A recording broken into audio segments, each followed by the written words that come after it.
Testing.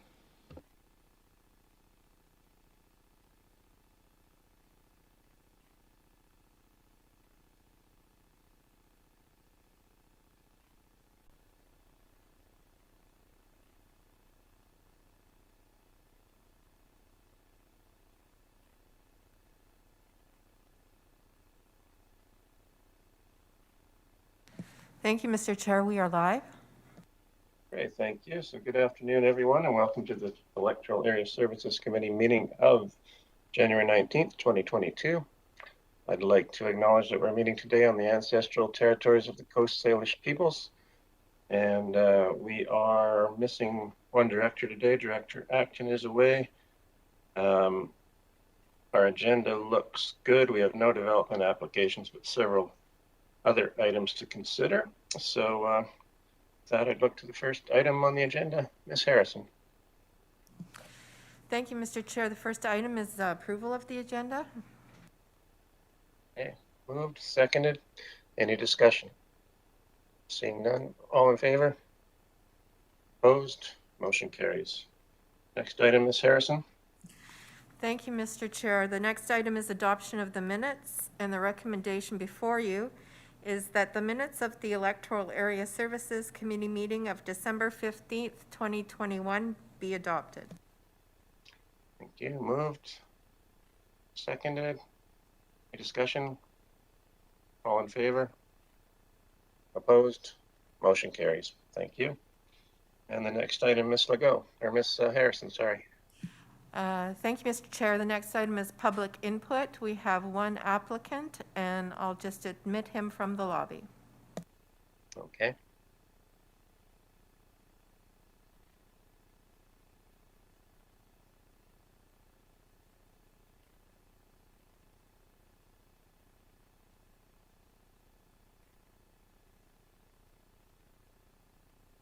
Okay, welcome, Mr. Falsafi.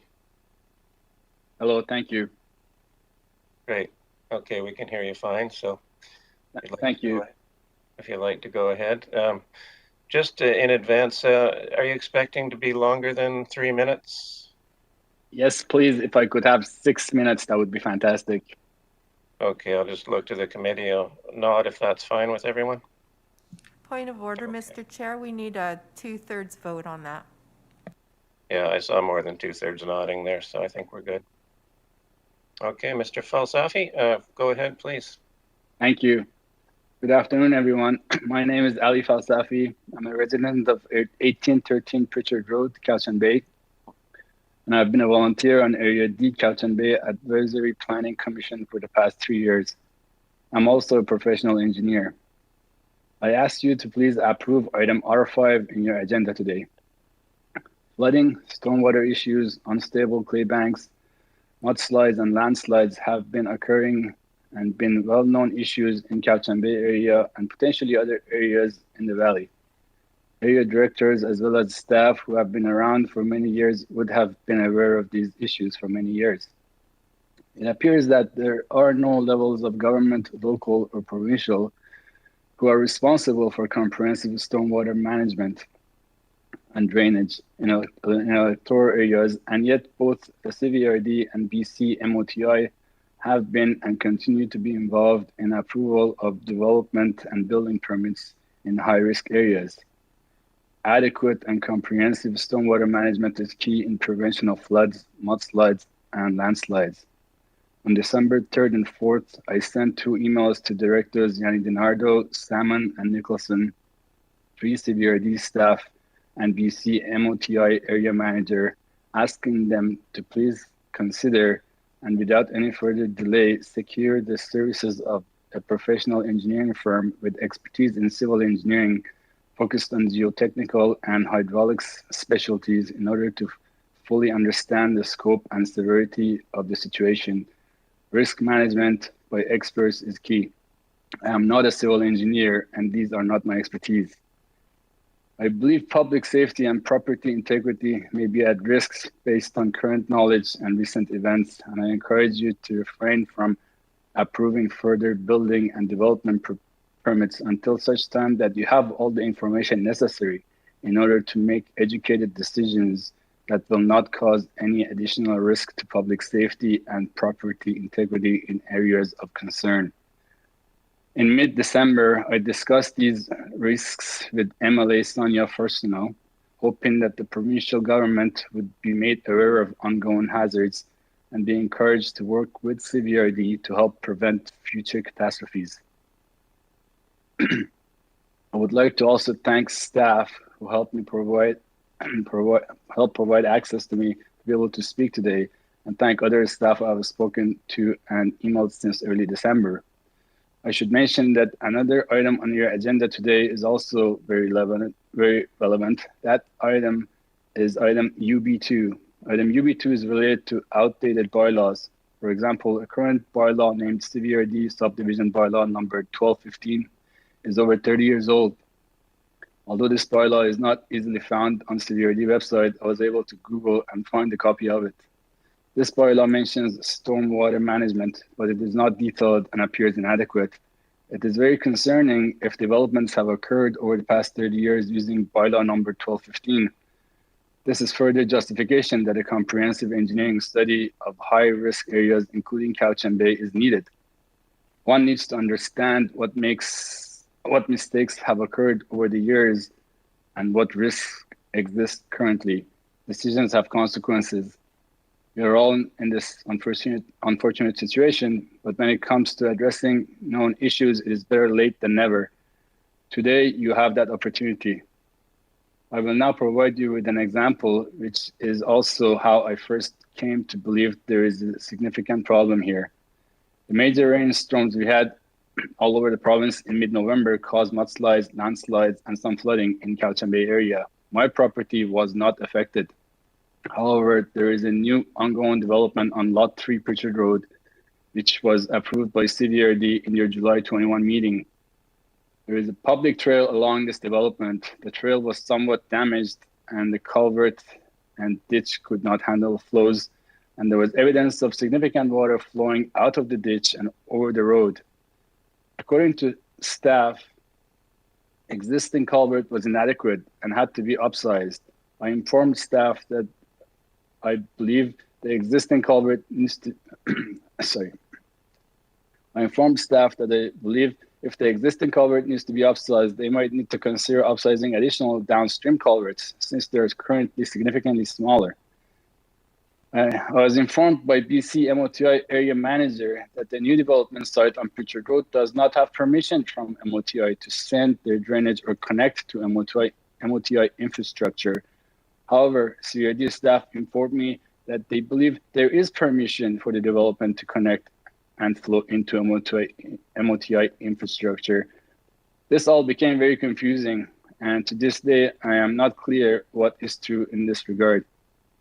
Upon further discussion and research, it became clear that there is no government entity that is responsible for or provides oversight of stormwater drainage-related matters in certain areas of the Cowichan Valley, despite presence of known risks. And that is why I wanted to speak to you today. Thank you all very much for your time and efforts. Great, thank you very much, Mr. Falsafi. And we don't do questions in this section of the agenda on public input, but as you mentioned, we have that issue coming up later in the agenda. So I think your comments have been quite valuable and we will discuss it then. So thank you. Thank you very much. Goodbye. Next item on the agenda, Ms. Harrison.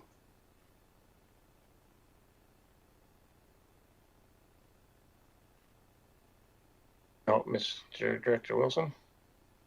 Yeah, sorry, Mr. Chair. I wonder if at a later time during the discussion on R5, we could just get the person in question time to repeat that last statement he said, which went somewhere. I was making notes on it at the time, that there is no government entity or agency that is responsible for this. And I'd like some clarification on that when it comes forward on R5, if we can, please. Okay, we'll see what we can do at R5. Thank you. Okay, Ms. Harrison. Thank you, Mr. Chair. The next item is correspondence. Item C1 is a grant and aid request for Area A. And the recommendation before you is that it be recommended to the board that a grant and aid Electoral Area A, Mill Bay Malahat, in the amount of $2,000 be provided to Francis Kelsey Secondary School for 2 bursaries for 2 graduating students that reside in Electoral Area A, Mill Bay Malahat, to support their future education or training. It's been moved. Do we have a seconder? Seconded. Any discussion? Call the question. All in favor? Opposed? Motion carries. Thank you. The next item, please, Ms. Harrison. Thank you, Mr. Chair. The next item is C2. It's a grant and aid request from Area E. And the recommendation before you is that it be recommended to the board that a grant and aid Electoral Area E Cowichan Station, Satlam, Glenora, in the amount of $1,000 be provided to Cowichan Estuary Nature Center Society to provide education and mentoring to local youth regarding ecosystem restoration in the Cowichan and Cook-Sila watersheds. Thank you. That's been moved. Seconded. Any discussion? Call the question. All in favor? Oh, sorry, Director Nicholson, did you want to say something? I just wanted to give a shout out to Jane Kelty, who really works hard at this youth mentoring program. And it is really important, I think, for the future. So thanks, Jane. Okay, thank you. Okay, so all in favor? Opposed? Motion carries. Thank you. Ms. Harrison? Thank you, Mr. Chair. The next item is C3. It's a grant and aid request for Area G. And the recommendation before you is that it be recommended to the board that a grant and aid Electoral Area G, Saltaire Gulf Islands, in the amount of $500 be provided to Shemana Secondary High School for a Saltaire Community Bursary to a graduating Saltaire student. Okay, that's been moved. Seconded. Any discussion? All in favor? Opposed? Motion carries. Thank you. Next item, please, Ms. Harrison. Thank you, Mr. Chair. The next item is information, item number 1. And with that, there are 2 items. The first item is Electoral Area A, Mill Bay Malahat Community Parks Advisory Commission minutes of December 9th, 2021. And the second item is Electoral Area D, Cowichan Bay Community Parks Advisory Commission minutes of December 13th, 2021. And both those items are for information. Okay, any discussion on either of those? Looks fine. Okay, those are just for information, so we will now go to the reports, Ms. Harrison. Thank you, Mr. Chair. The next item on the agenda is R1, and it's a report from the Emergency Management Division regarding boundary extension into Eagle Heights Fire Protection Service area. With this report, there are a couple of administrative corrections. In the report itself, there are 2 changes, one under the analysis section, where it's the first paragraph, first line, and the word Satlam should be deleted and replaced with the word Duncan to read Duncan Fire Chief instead of Satlam Fire Chief. And the second correction under strategic business planning considerations is in the first paragraph, first line, where the words Satlam Volunteer Fire Department should be deleted and replaced with the words Eagle Heights Duncan Volunteer Fire Department. So Okay, with so noted. Thank those 2 corrections, the recommendation before you is that it be recommended to the board that the certificate of sufficiency confirming that a sufficient petition requesting inclusion into the Eagle Heights Fire Protection Service area be received. And number 2, that CVRD bylaw number 1965, cited as bylaw number 1965 Eagle Heights Fire Protection Service Establishment Bylaw 1999, be amended to include the property described as PID 001139533, Lot 1, Section 5, Range 10, Plan VIP 31734, Satlam Land District. Okay, thank you. Moving that, Director Nicholson? we have a seconder? Thank you. All right, I see Mr. Schooler. Did you want to comment on that? Not at this time, Mr. Chair. I'm just here to answer any questions if they arise. Okay, thank you. So any discussion? Seeing none, I'll call the question. All in favor? Opposed? Motion carries. Thank you. Next item, Ms. Harrison. Thank you, Mr. Chair. The next item is R2. It's a report from the Emergency Management Division regarding a boundary extension into Lake Cowichan Fire Protection Service Area. And the recommendation before you in two parts is that it be recommended to the board, number one, that the certificates of sufficiency confirming that a sufficient petition requesting inclusion into the Lake Cowichan Fire Protection Service Area be received. And number two, that the CVRD bylaw number 1657, Cowichan Lake Fire Protection Service Establishment bylaw number 1994, be amended to include the properties described as PID 004822684, Plan 7080, Block A, Cowichan Lake District, Lot 46, and PID 026715457, Lot 1, Plan VIP 80518, Cowichan Lake District, Lot 18. Okay, thank you, Ms. Harrison. Do we have a mover for that one? Moved, seconded. Any discussion? Seeing none, I'll call the question. All in favor? Opposed? Motion carries. Thank you. Carry on, Ms. Harrison.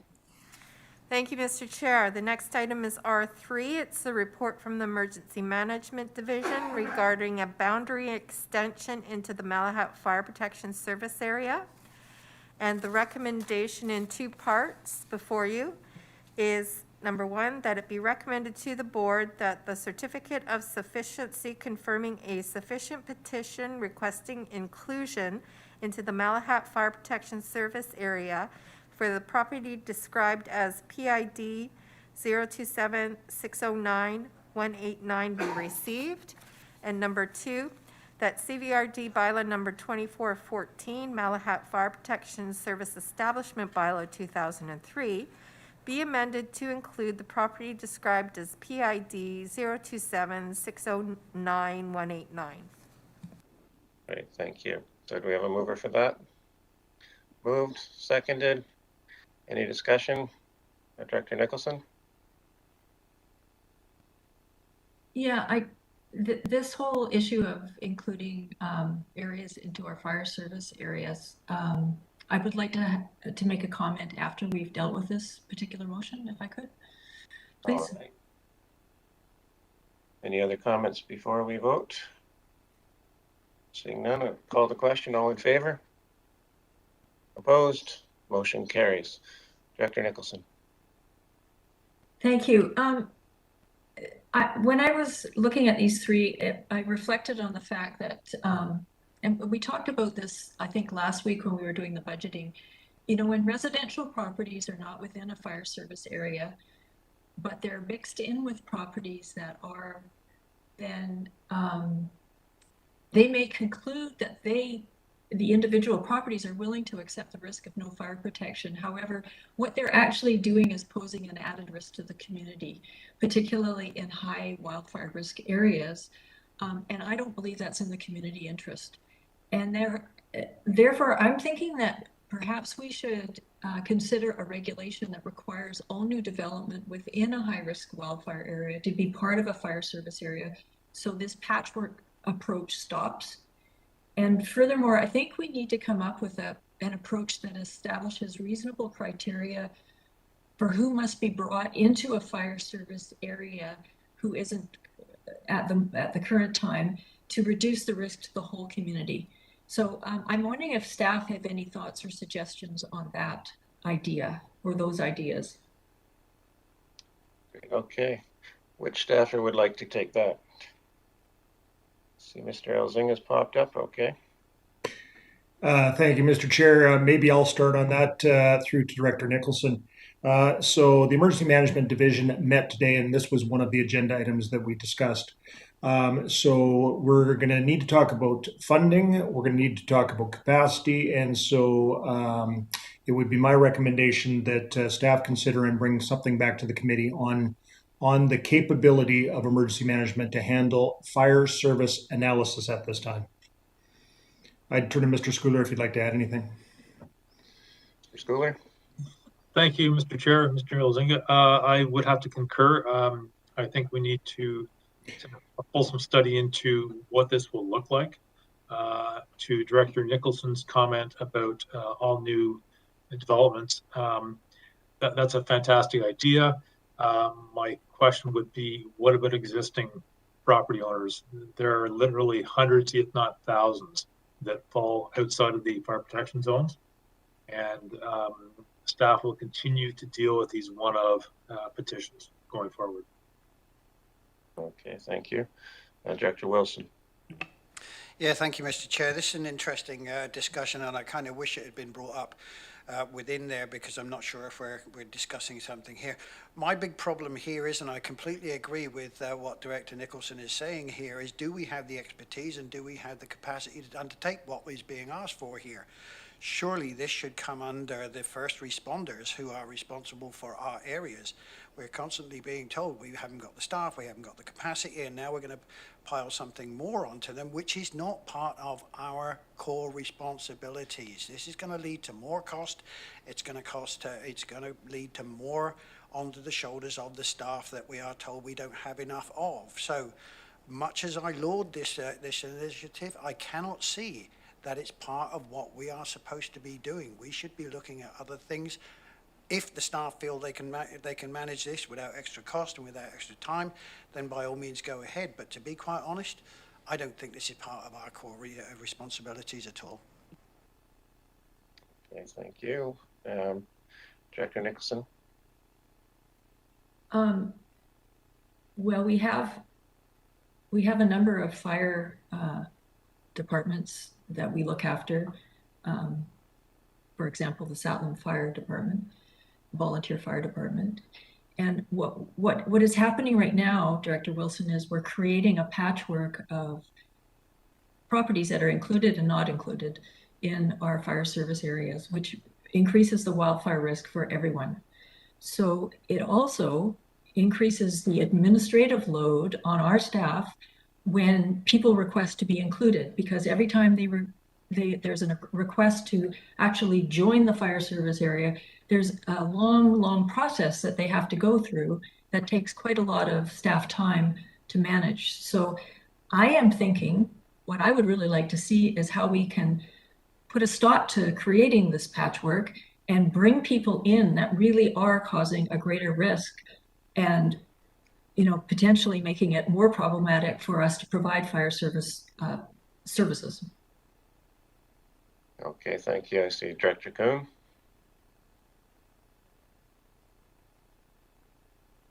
I concur with Director Wilson. Considering the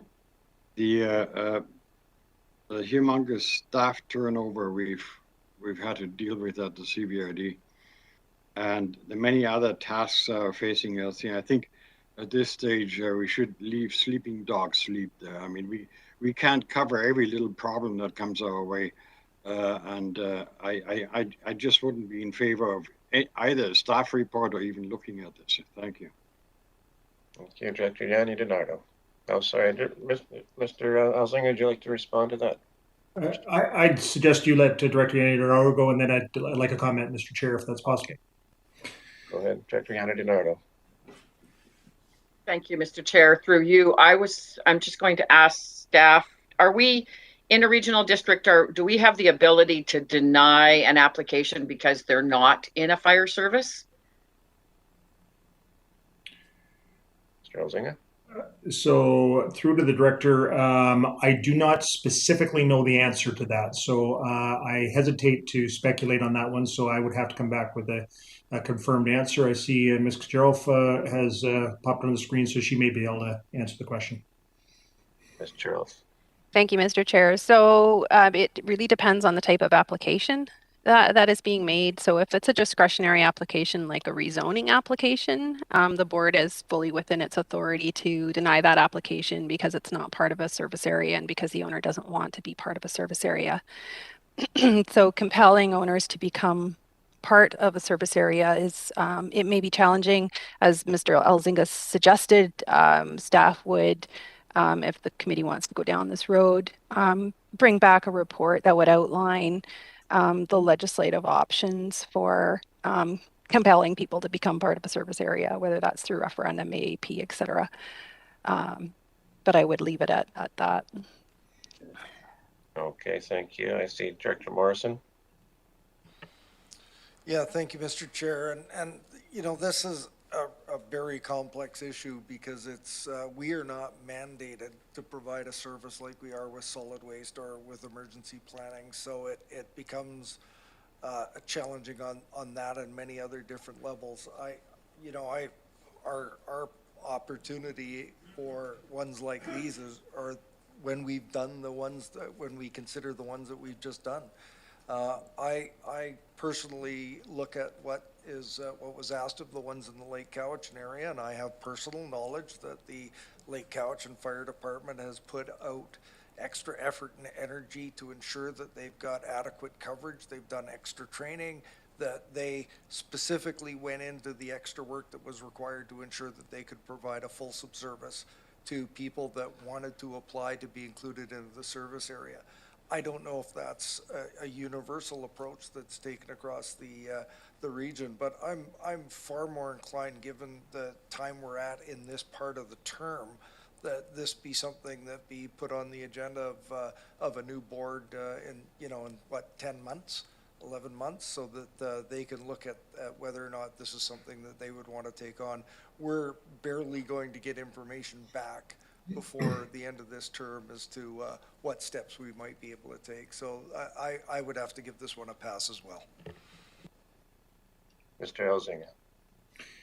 Thank you, Mr. Chair. I would just like to say as staff that I hear a lot of good points, and I happen to agree with Director Nicholson and Director Kuhn and Wilson on their points, because as staff, obviously we have significant workload, but there are opportunities from time to time to seek alternate solutions, potentially group potential inclusions, and we're looking at that for Goldstream Heights right now, to save some administrative time and reduce cost. So sometimes there are hybrid solutions we're looking at, but as for a extensive analysis, that would probably be beyond capacity at this time. Okay. Interesting. Thank you. Any final comments, anyone, or Director Nicholson?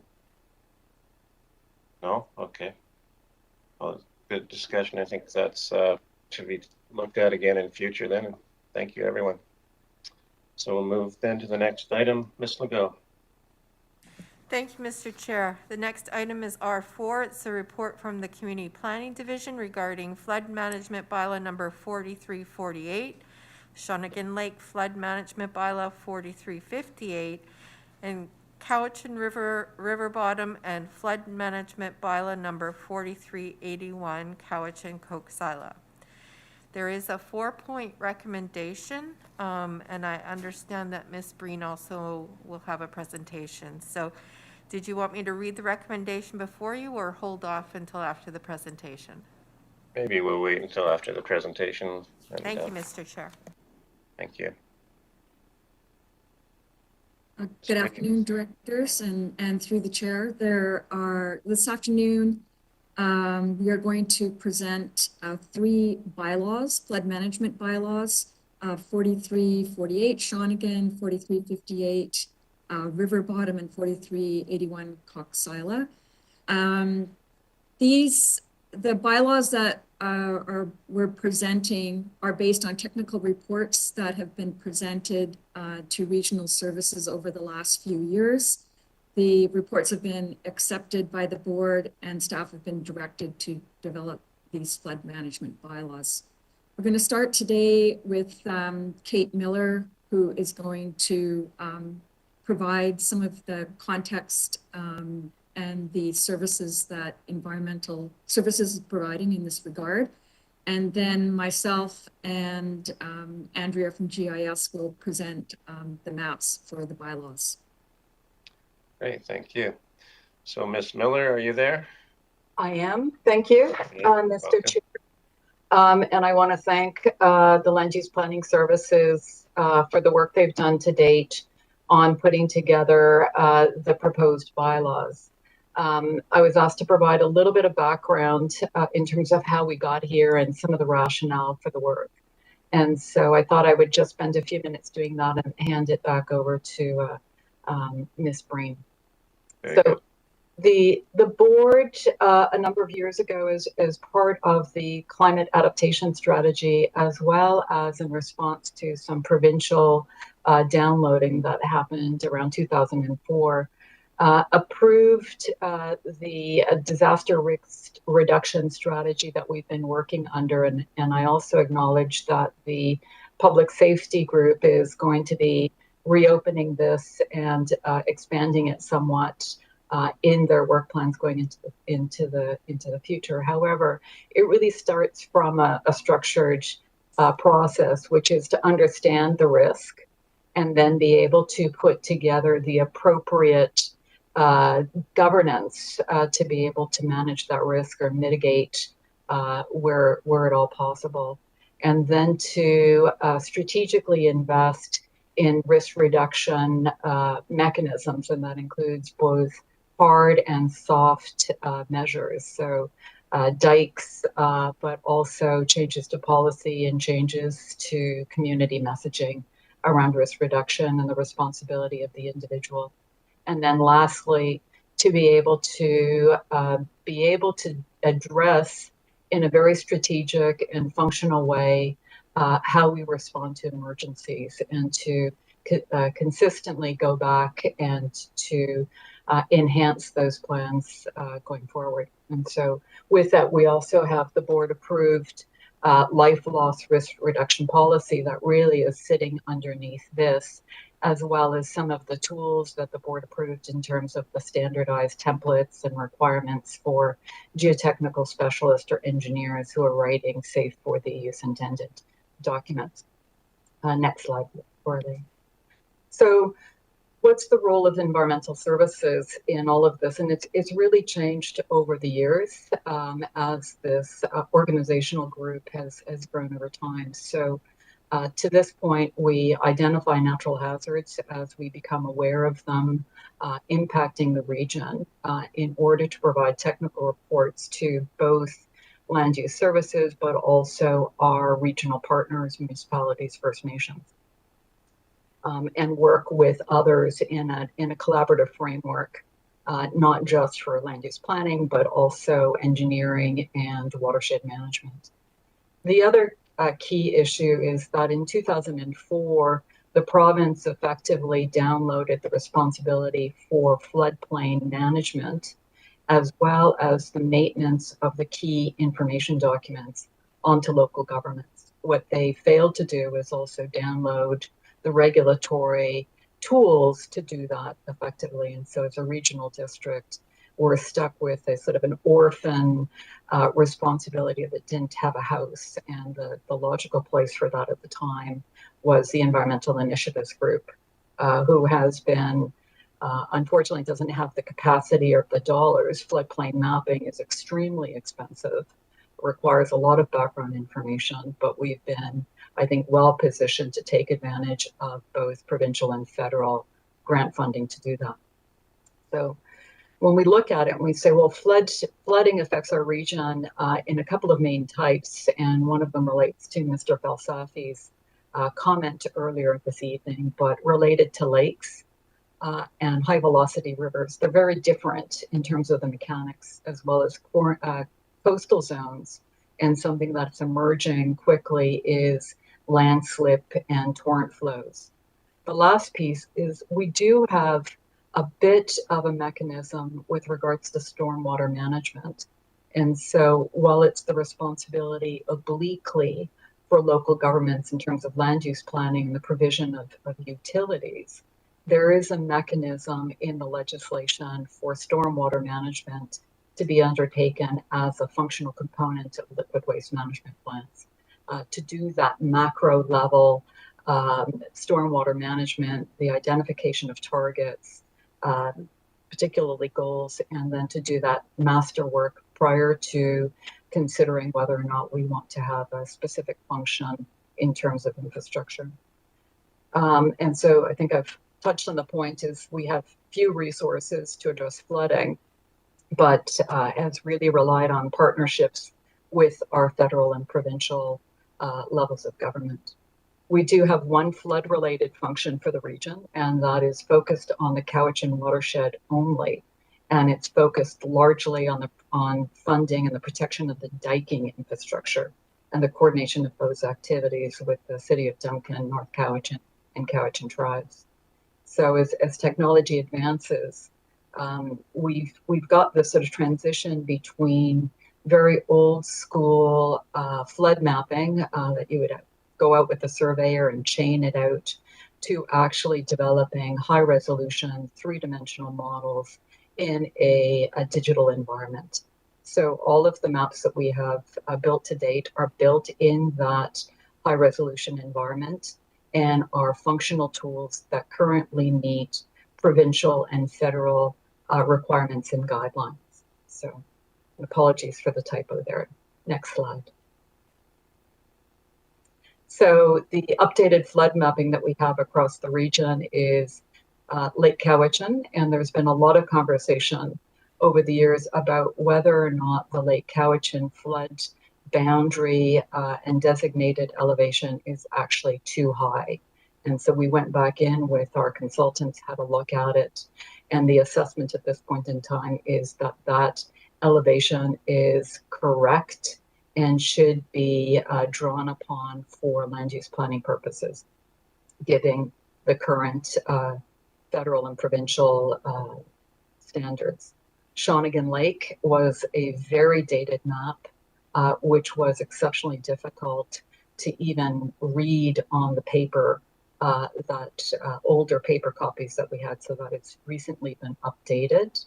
Cowichan River, the River Bottom Road area is also recently updated, and it also has a parallel erosion migration zone. So this is an area where we have high velocity river with exceptional amount of force and in an environment which is really quite flat. It's an older fluvial plain where the river can jump very, very quickly in terms of location. And so unlike a lake where the water comes up and back in a regular fashion, this is a zone where the river can change, upwards of 500 meters in one flood event. And so it's a high risk area.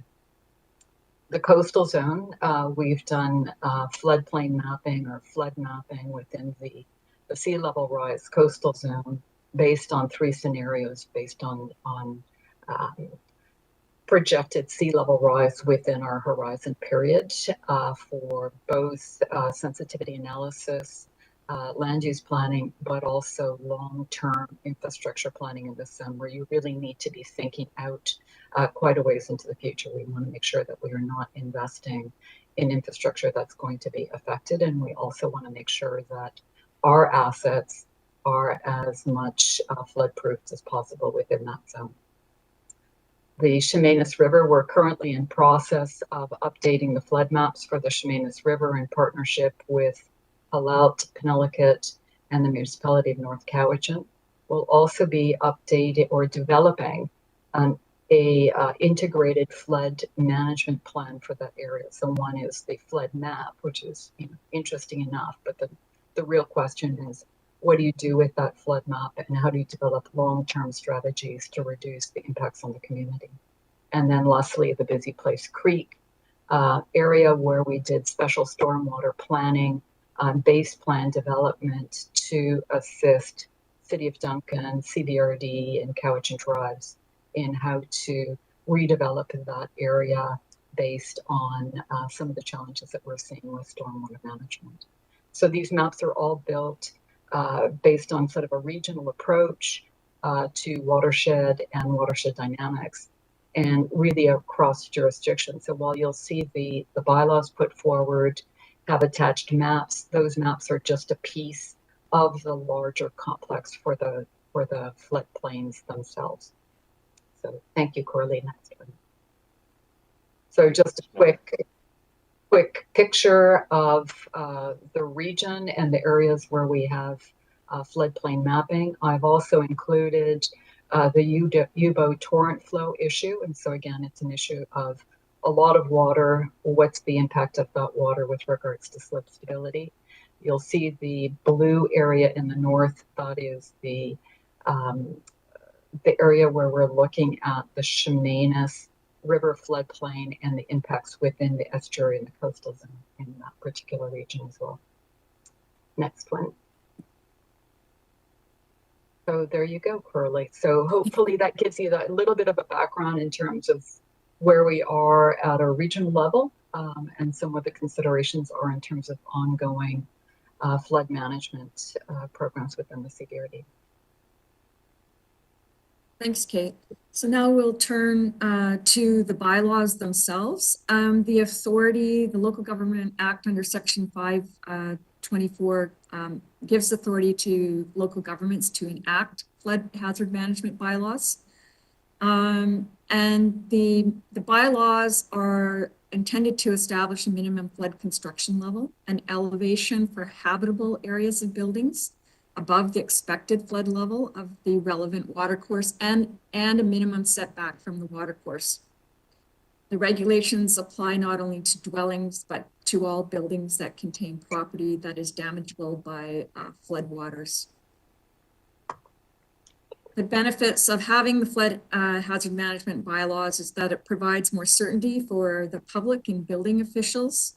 There are cost savings because geotechnical reports aren't required as long as the building meets the flood construction level.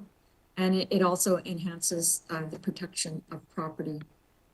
The first of the three bylaws, Bylaw 4348, Shawnigan Lake, establishes flood construction levels for areas adjacent to Shawnigan Lake.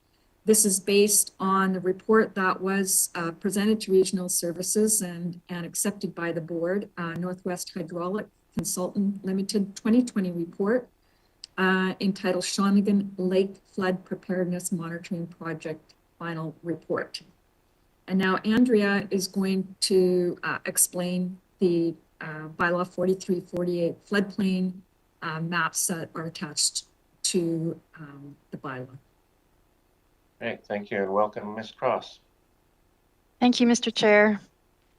I wanted to make just a couple of comments just generally about the maps, in that the flood construction maps and the flood construction bylaws, the flood construction levels as well, were all created with legal review and in consultation with the CBRD's Chief Building Inspector, Sunny Brisky. So the building inspectors will be responsible for administering this bylaw. And as a general note, first we'll look at how the floodplain bylaws relate to the OCP. Generally speaking, the floodplain bylaws contain all of the regulatory details for flood construction levels. If any changes are required to the regulations, then only the floodplain bylaw needs to be amended. And just like the OCP, the floodplain bylaws only apply to areas where the CBRD has jurisdiction over the floodplains. So this will exclude municipalities and First Nations. So looking specifically at Bylaw 4348, Bylaw 4348 does set the flood construction level. In the floodplain map, we see the floodplain depicted, and the actual flood construction level is defined in the text of the bylaw. In OCP Bylaw 4270 in Schedule O, we see that the floodplain for Shawnigan Lake is shown, but the Schedule O points you to Bylaw 4348 for all regulatory details. Next slide, please. So here we have an example of the floodplain. And here we can see that we are in Electoral Area B. The floodplain is shown in blue on the map. And the text of the bylaw defines the flood construction level for the floodplain as 120 meters. Now I have a sample here in the red polygon of a proposed building envelope just north of Clearview Road. So that building envelope, if any portion of that building envelope is in the floodplain, then the flood construction level will apply to it. And in this case, the entire envelope is within the floodplain. So the flood construction level for that polygon is 120 meters. And that's it. Thank you, Andrea. The next flood management bylaw, bylaw 4358, River Bottom Road, establishes flood construction levels for areas adjacent to the Cowichan River and River Bottom Road, 11-kilometer area. The FCLs for this bylaw are based on a Northwest Hydraulic Consultant report entitled Cowichan River, River Bottom Road Area Flood and Erosion Hazard Mapping Final Report, Revision 1. Back to Andrea.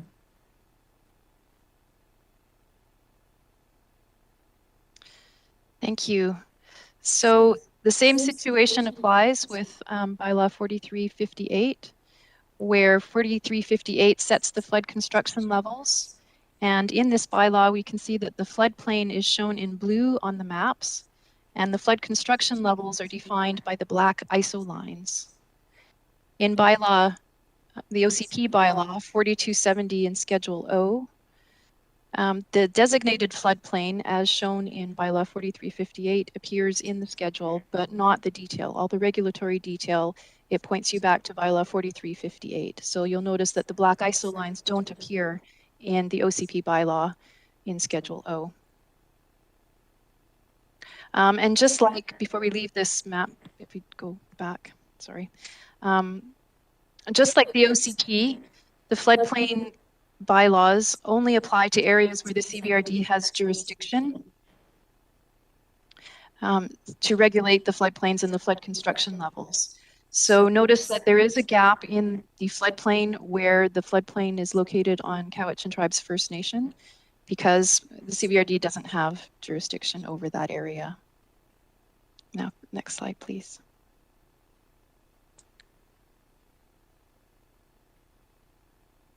So here is an example of a close-up on bylaw 4358. On the left, we can see that this bylaw applies to electoral areas E and F. And the floodplain, again, is shown in blue on the map. And the text of the bylaw describes how the flood construction level is defined.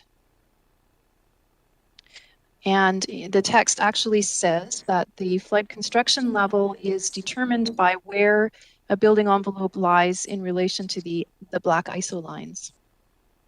So you notice that each black ISO line is labeled with a number, which is the flood construction number in the flood construction level in meters. And in our example here, in our red polygon, this particular polygon lies between two ISO lines, between the 63.5 and the 64.0. And if we go back to the text, we'll notice that in item 1A, it says that if the proposed building envelope lies entirely between two ISO lines, then it's the higher of the two flood construction levels indicated on the map that will apply. So the flood construction level for our red polygon is 64.0.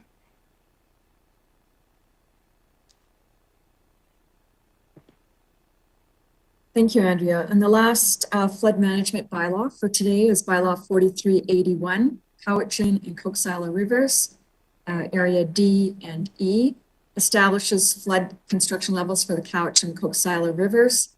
It is based on a Northwest Hydraulic Consultant Limited Report 2021 entitled Updated Cowichan Coxsala River Flood Mapping Project Final Report. And back to Andrea. Thank you. So again, relating the floodplain bylaw to the OCP schedule, the bylaw 4381 sets the flood construction levels. It does that by the blue floodplain that we can see and also the black ISO lines that define the flood construction levels. In OCP bylaw 4270 in Schedule O, it's only showing the designated floodplain as it was designated by bylaw 4381. And the OCP bylaw refers you back to 4381 for all regulatory details regarding that bylaw. Now notice here that again, this, just like the OCP, the floodplain bylaw 4381 only applies to areas where the CBRD has jurisdiction. And so the areas of the floodplain that fall within the city of Duncan, the municipality of North Cowichan, and within Cowichan tribes are not shown on either of the maps. Next slide, please. In this close-up of the bylaw 4381, we can see that this bylaw applies to electoral areas D and E. And the floodplain is shown in blue on the map. And the flood construction levels are set by the black ISO lines, and each ISO line is labeled with the flood construction level number. The text of the bylaw specifies that the proposed building envelope, where the proposed building envelope lies in relation to the ISO lines, will determine the flood construction level. This text is actually the same as the previous bylaw. And in this example, our proposed building envelope is right on the ISO line for the 10.5 flood construction level. So if we look at the text of the bylaw, in item number 2, it says, if the proposed building envelope straddles an ISO line, the flood construction level is as indicated on the applicable floodplain map for that ISO line. So because our sample building envelope is on the ISO line for 10.5 meters, the flood construction level for our building is 10.5 meters.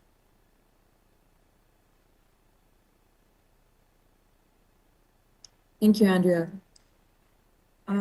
Before we invite any discussion, we have 4 recommendations today for all 3 bylaws. Staff are recommending first, second, and third readings for 4348, 4358, 4381. In your package, you'll see pamphlets to explain the flood management bylaws, which have also been reviewed by staff, the building inspector, and they have been drafted legally. And we're also recommending that they be mailed with a cover note to owners of impacted parcels. And with that, Great, well, thank you. lower the screen. Yeah, thank you very much. Especially thank you, Ms. Cross, with the examples. I think it really helped make it clear. Okay, Director Wilson and then Director Yanni Donato. Yeah, thank you, Mr. Chair, and thank you for that presentation. It's pretty comprehensive, and I understand the costs involved here with LiDAR and all the rest of the floodplain mapping. It's good work. Thank you very much. One of the things that that comes up, and this kind of ties in with the next one that comes up as well, R5, I think it is, floodplain management and control of stormwater as well. I'm just wondering here, we did have an email in from Mr. Bernard Yearling, which addressed some of the big problems, and I'm a great believer in prevention being better than cure. And one of the points that he brings up, and I think is quite a valid one and has been around for a long time, is the fact that Shawnigan Lake, the level is basically controlled by, as he says here, the hydraulic resistance of lower Shawnigan Creek being increased by debris. That debris is supposed to be held back by the boom which has been put in place by the CBRD, but doesn't seem to be very effective. So I'm just wondering whether you could comment on whether that would be part of this floodplain management to make sure that the drainage of Shawnigan Lake is not impeded by the kind of debris which is washed down into the creek, which helps the level of Shawnigan Lake. Is there anything in the bylaws which mentions that? And I see Mr. Dennison has popped up there. So I'll leave it up to him. Thank you. All right, Mr. Dennison. Thank you, Mr. Chairman. We do have a small function that has a service area in Shawnigan. It includes the the perimeter of Shawnigan Lake, properties on the perimeter of Shawnigan Lake and the two water systems. And the function is there to provide clean out of the creek if the debris gets into it. So in fact, Mr. Etherington just sent an email today showing some photos of some floats and a few other pieces of debris that were pulled out of the creek to prevent it surcharging and backing up into the lake. We also use some of that money along with parks to maintain the debris barrier.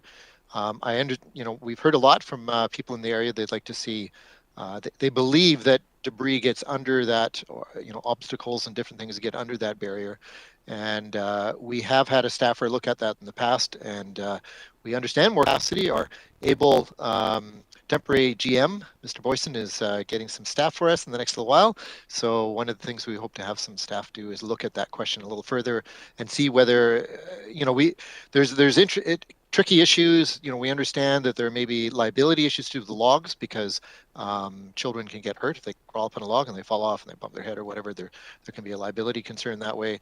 The floats don't seem to have that, but there's some concern, and it's hard to know for sure, but there's some concern that they just are a little too high up in the water and they don't quite provide the same barrier that a log would. So we're thinking maybe some modification of those floats, maybe with some a little greater density, or maybe like a steel cable at the bottom or something of that nature might help with that. And then plus we'd have the backup of having the clean out work could be done in the creek. That, though, it's what's considered swift water work, so you need to have qualified people do that. They can do it safely despite the current rushing past them. And so we need to bring a contractor in that has that certification in order to do that work. We can't do it with our operational staff because the risk is too high.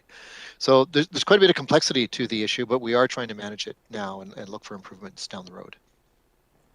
Yeah, thank you, Mr. Dennison. And Mr. Chair, if I could have a follow-up, please. Yes, and then I see Miss Miller also had her hand up. So I'll let Miss Miller go ahead first then. Thank you. Okay. Thank you. I think that's a great question, and it's something that comes up fairly frequently is, what's the difference between flood mapping and the bylaws that are intended to protect settled areas from the impacts of flooding? And what's the management of flooding? And that's where the issue of the clean out and those sorts of things. And some in saying there are multiple things, and the flood mapping that's been provided, and which this bylaw is based on ensuring the protection of those settlement areas from a 1 in 200 year flood. That's not to say that there is always going to be the natural variability in the level of the lake. And we count on that because we want water to store in the winter time and then flow out over the course of the dry summer, right? So there's always going to be that tension, just like there is at Lake Cowichan, about how much is high enough and how low is too low. And the other consideration, which Mr. Dennison manages, is the operation of the Weir. The Weir is not the controlling feature of the lake, right? Every lake has an outlet which is controlled historically. And so we try to keep that outlet within the historic parameters. And so some of the community's requests have been to increase the outlet so the lake will be lower in the summertime and drain faster in the wintertime. And it's very complex, requires a phenomenal amount of regulatory oversight. And so with regards to this bylaw, it's focused and predicated on the flood mapping and the protection of the communities based on that. The rest of it is, and I would suggest if the lake is going to substantially continue in its development trajectory, that there actually be the development of a flood management plan for Shawnigan Lake that would establish some of those larger parameters. Follow up, Director Wilson. Yeah, thank you, Mr. Chair. Thank you, Ms. Miller. Yeah, I don't think for 1 minute that Mr. Yearling was suggesting that we add more controls to the natural causes here. What I think he was saying that we need to control the arterial flow within that lake there, and that arterial flow or vein flow, whichever you like, no different to our own blood pressure, is being prevented by the boom and the debris which is being collected down there. So basically that's That's what he's saying there, to make sure that anything that's put in place. And, you know, I fully understand the problems that Mr. Dennison and his staff are facing. I've got a lot of background in water and big oceans doing stuff that you really don't want them to do. And so I sympathize with him from that point of view. I'm going to just ask to hypothesize here. We've got these nice LiDAR maps and floodplain mapping, but there are bits, as you pointed out, which do not come within our jurisdiction, which cannot be mapped. What would happen, and I'm, you know, please say I can't answer that if you want to. What would happen if you bring in another consultancy company to do, or Duncan brings in and says, go and map that area there because the CVRD couldn't do it, and they come up with a different set of parameters and a different set of lines? Which one are we going to accept here? And I've seen this happen before, where company A says it's going to be this, company B says it's going to be that. Which one are we going to believe here? And please, if you can't answer that, and if it's too much supposition, I fully understand. Mr. Dennison. Sorry, Mr. Chairman, I actually had a comment on an earlier statement. I don't have the answer to this question. Maybe I'll just make that comment very quickly and then we're done. Just for clarity, the discharge from the lake, the water that managed to get out of the lake into the creek, is controlled by the conditions of the mouth, as Ms. Miller made reference to.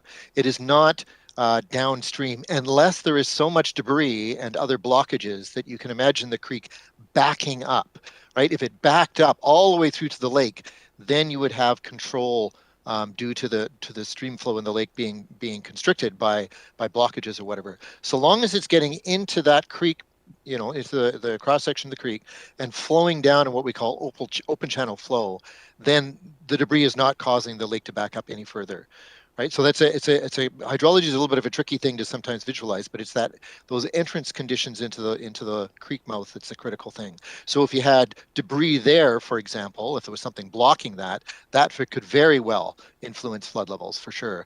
But as long as that's open, it's not so. So you know, when some people I've gotten calls where they're concerned about a float down the creek a ways or whatever, and that kind of thing doesn't present a problem so long as it's not actually backing up. Thank you for that part. Okay, thank you. That's good. I'd like to move to other questions, and then we'll have a break. But thank you, Director Wilson, for bringing up Mr. Yearlink's concern and getting answers. So, Director Yanni DiNardo.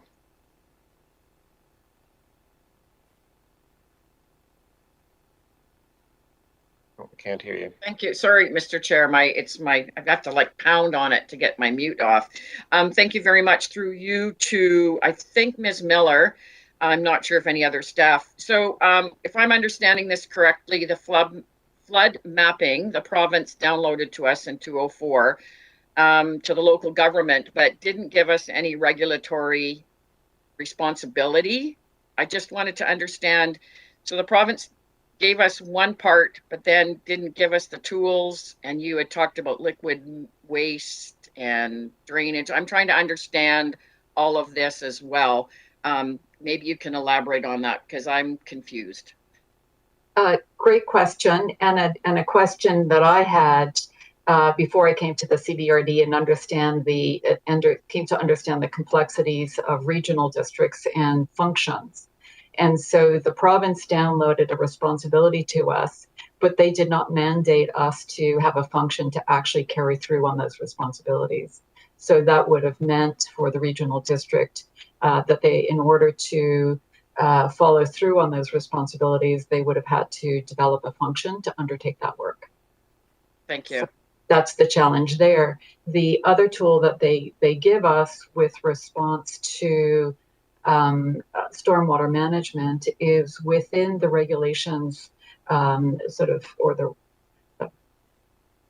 the direction with regards to the development of liquid waste management plans. Is there an opportunity within that to develop stormwater management plans at a macro level in order to do the pre-feasibility work for specific utilities if that's a requirement? If you stay at that macro level, then you would be establishing key criteria and requirements for development in order to align to your master plan itself. And that would govern both stormwater management as a stormwater issue, but also the environmental constraints with regards to non-point source pollution as a result of stormwater impacts within the region. So you've got that option to nest stormwater management into your liquid waste management plans, but that does not take care of the responsibilities to update and maintain the floodplain maps. So we've done it in this region through the 131 function so far, which is limited. Thank you. Thank you. Thank you. Director Nicholson. Thank you. So this is really, I'm really glad this is happening. And I really appreciate the presentation today. I have a couple of questions about this though. I am concerned when I read the report that we're not able to fix the inconsistency in the definitions regarding grade and height in areas E and D. And so, of course, grade and height above sea level has a bearing on flood construction level. And so if there are inconsistency in definitions, I am wondering how risky it is to leave these outstanding deficiencies to the discretion of the building inspectors to manage until we modernize the zoning bylaw. So that is one question I have. Okay. Someone like to take that one? Through the chair, I believe that this will be one of the first things that the modernized zoning bylaw will be reviewing, and we'll be reviewing that throughout all electoral area zoning bylaws concurrently. Okay, thank you. Director Nicholson? That's great, because I was going to next ask you if there was a prioritized list for the modernization fixes that needs to happen. I'm also wondering about the erosion. You talk about erosion in the river bottom area is not addressed, and I'm wondering how problematic that is at this point. Again, you're leaving it to the building inspectors. Through the chair, it's not addressed through the flood management bylaws. I think in the handout, the overview, what is expressed there is that the building inspectors are aware of that. And it's incumbent on them to consider that in any application, and they can request under the charter further reports. All right, thank you. Director Nicholson, one more? I actually have two more, if that's possible. Okay. One, I'm just wondering, we set these flood construction levels. What about septic fields? How are they managed?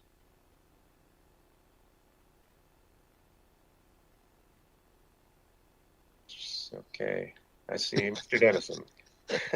Septic fields are under the jurisdiction of Island Health, under the Ministry of Health, and we don't have direct jurisdiction on septic systems at all or their management, except for, I believe through the liquid waste management plan, we can have, well, we could establish a pump out function. I don't think we can mandate people. These are often tricky, you know. I don't think we can mandate people to pump out, but we could tax them and then allow free pump outs, right? So free in the sense that they're not paying right at that moment, but they've been paying it as everybody else has been paying through their taxes. So we can't have that kind of a service to encourage people to pump out their tanks, but we can't actually mandate them to pump out their tanks. That's my understanding of how that works. Dr. Nicholson. So I'm just, I guess what I'm a bit confused. So what we're doing with a flood construction level is allowing people to build in a potential flood area, but we are unable to make sure that we can protect sewage from going into the lake or the river or whatever. Mr. Chairman, I think certainly we could inform Island Health and the inspectors. They have a lot of authority, the health inspectors do, and they could be informed by our information, but I don't think we have the ability to mandate it. It's not in our jurisdiction. So it's a, you know, it's a good thing to do, and I think they would probably, if a, you know, a health inspector were aware that it was within a floodplain, I think they would be quite willing to take measures to make sure that it was raised or whatever needed to be done. It's a little bit tricky too, because if you have properties that are going to be, almost all inundated, maybe the house is above the floodplain, but the rest of it's not. It's hard to have a properly functioning septic system because you need a certain amount of permeable material for that effluent to, the septic effluent to percolate through. So I don't know, what their solution would be, whether they require highly raised fields that kind of jut out, or how that would be managed. But certainly we could share the information with them, and they're free to act on it. Okay, thank you. So, okay, I'd like to wrap it up soon. Director Nicholson, do you have one more? There are other questions. I have one more question. Okay, we might have to go to a break. I'm getting people, does that suit everybody? If we go, could we take a 15-minute break now and then come back and carry on this discussion that would be that's 2:57. Okay, see you then.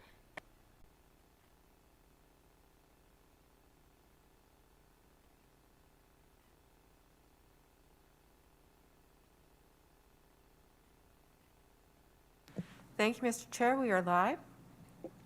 Okay, thank you. Welcome back, everyone. So we will resume discussion on item R4, the 3 flood management bylaws. I think I will go. Please raise your hand if you still. Director Morrison, did I have you? If any, okay, there we go. Morrison. Yes, Director Martman and Smith. So I know we can circle back to Director Nicholson after we've heard from those who haven't spoken yet. So go ahead, Director Morrison. Thank you, Mr. Chair. I've got a couple of questions here, and I always relate back to how this is going to work on the ground for, an average member of the public or somebody that's coming and walking a property with a realtor or that sort of thing, or someone that's finally going to build their home on a lot that's been sitting empty. And I think about how a person can come and assess the viability of a potential purchase without having to go to the length of hiring consultants and surveyors and engineers and the like to be able to not only just interpret the bylaw, but to see if there's even a buildable area on a lot. So my first question through to staff is what we're putting forward here something that is going to be functional and usable to a member of the public that were to pick up the bylaw, review it, digest it, and go out on the land? And is there tools and equipment stuff available for people to be able to apply this on the ground in our communities? Thank you. Who would like to take that? Scream. See, Ms. Cross has her hand up. Go ahead.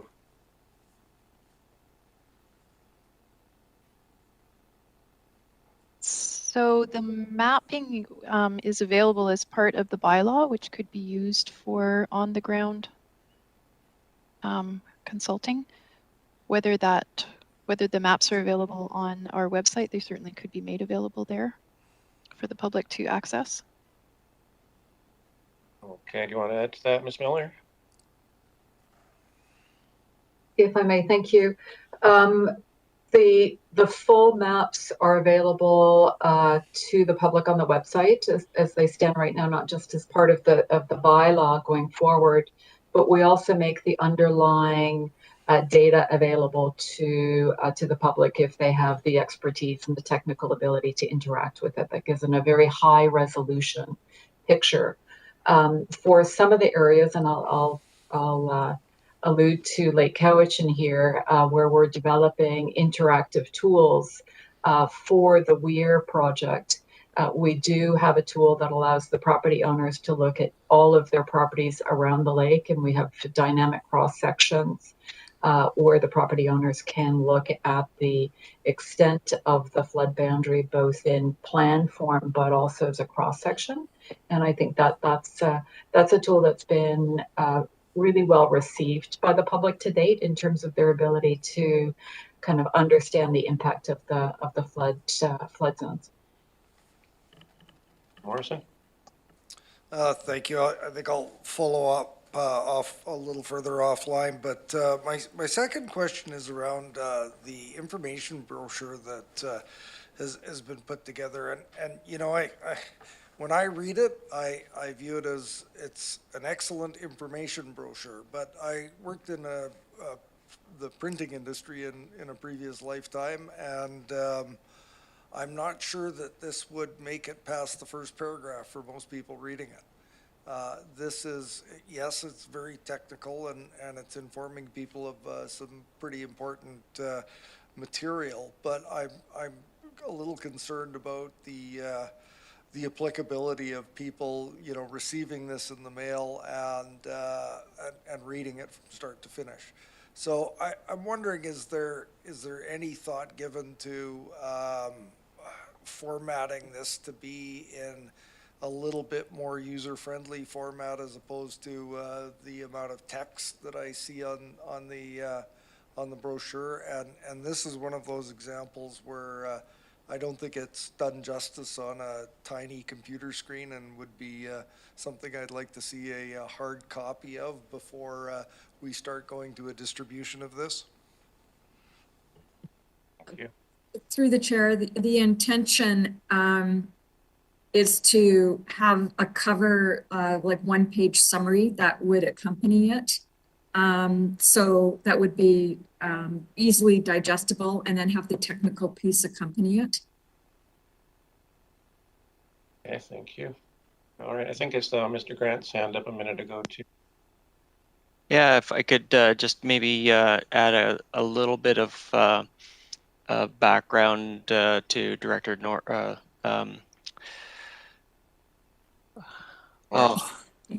thank you, Morrison. I'm looking at these little screens here, and anyways, so the applicability of these bylaws is like Coralie mentioned at the beginning. They're intended to be implemented by the building inspectors, and they're intended to simplify the building permit process. So historically, someone would want to build in one of these floodplain areas, they would need to get a professional to establish where that first floor is going to be situated. These bylaws take that requirement out and makes it very simple for the builder and the building inspector to have a conversation about where that first floor needs to be situated. These bylaws do not take the requirement of surveys and establishing siting, building siting on the property.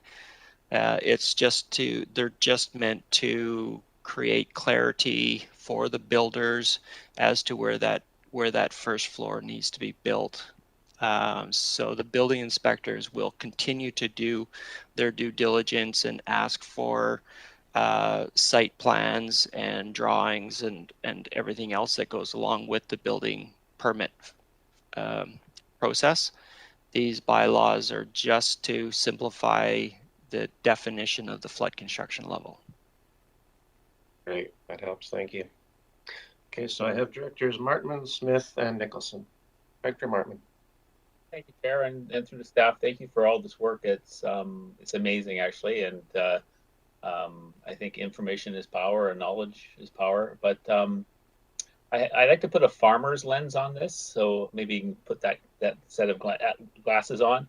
How does this? And I'm assuming that there's some of this floodplain falls within agricultural land, and I think about Abbotsford and the devastation to the farms that happened there. And I'm wondering, though, how does land use through this bylaw impact farmers? Does it tell them where they're going to have to build buildings, or does the Agricultural Land, the Right to Farm Act, butt up against what you're trying to achieve here? So I don't know if that's a question for who. For who? Ms. Miller. Thank you. Great question. Through you, Mr. Chair. The floodplains themselves do include, the larger floodplains do include fairly substantial agricultural zones. And so this flood mapping helps inform, obviously, those property owners about criteria that they might want to take into consideration in terms of build out of their operations. My understanding of the bylaw, and correct me if I'm wrong, Ms. Breen, but right now the bylaw is really about buildings and habitable structures and structures that may have storage capacity that would impact water quality, for example. The only direct component with regards to agriculture is the requirement for the setback of manure storage away from the high impact zones. So, Ms. Breen, if you've got more detail on that. Yeah, through the chair. No, nothing more. Andrew is just taking a quick look. I think 4381 is the only one that has agricultural land, but we'll confirm that shortly. Yeah, thank you. Okay, Director Martman. Oh, thank you. I appreciate the answer. All right, we'll go to Director Smith next, please. Thank you. I also find all of this fascinating. The information is very clear and concise. The maps show for people that are looking for this information, they'll have an opportunity to actually look at it in a different format by having the mapping. I would like to thank the staff for all their work. It's very clear that there's a lot of work has gone into this, and a lot of different CVRD departments have had to be involved to actually bring it to us today at the table. I'm concerned about, we're seeing this as directors. How will this information be transferred over to the communities and not just sticker shocker, whatever, that they go in to make a development after we end up going through the board and these bylaws are passed. And then all of a sudden someone goes in to make their application. And so how are we working to inform the communities that are involved in these 3 bylaws? Thank you. Okay, Ms. Cross. Thank you, Mr. Chair. I'm just responding to the earlier question about agricultural lands, if that's all right. Yeah, go ahead. Thank you, Mr. Chair. There are some agricultural AR lands in the Cowichan-Cook-Sila floodplain. The floodplain bylaws are intended to set the flood construction levels, which is the required elevation of the underside of any habitable floor area, any space or room used for dwelling purposes, for business, or the storage of any goods that are susceptible to damage by floodwater, as well as furnaces and electrical panels. So that would apply regardless of whether it's agricultural land or not, I believe. So in any case, that's what I have. There are some agricultural lands that are involved in that. And I think it would depend if it's a storage of goods that are susceptible to damage by floodwater, then it would be this bylaw would apply. Okay, thank you. Ms. Breen. Through the chair, that's a good question. And one of the things that staff were considering, given that the community circles, we're about to embark on the community circles in May. In April, the focus on the CVRD-led community circles will be the objectives and policies under Schedule A, 4373, the MOCP. In May, the local area plans, we'll be convening a local area plan by electoral area community circles. And staff have considered for these electoral areas that there would be an opportunity there to inform as well. Other considerations have been either virtual gatherings, through the newspapers, awareness that way. So there's a series of other communications tools that have been considered. Thank you. Okay, okay, go ahead then, Ms. Miller. Thank you, Mr. Chair. The other piece is sort of that's the focus with regards to the bylaw.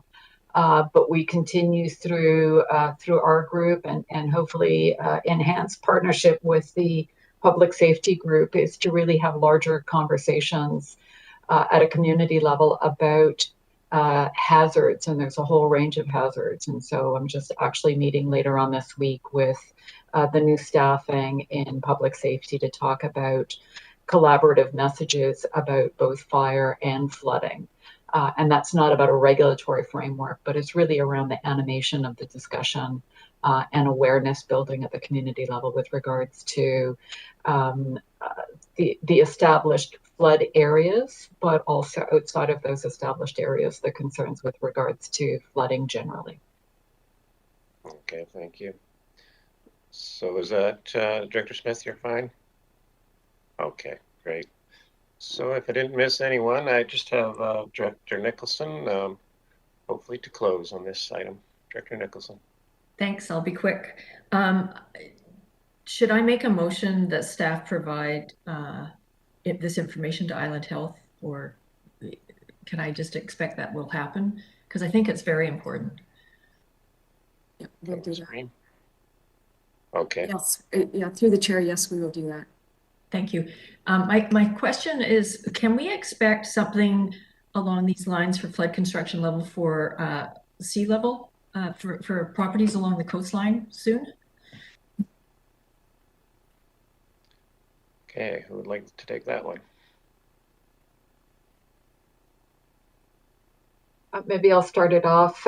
When we tabled the coastal zone mapping, we made the recommendation that as part of the OCP process, the CBRD consider a coastal management zone to develop standards with regards to that zone. And it's a very complex zone, as Director Smith knows, Director Yanni Donardo know.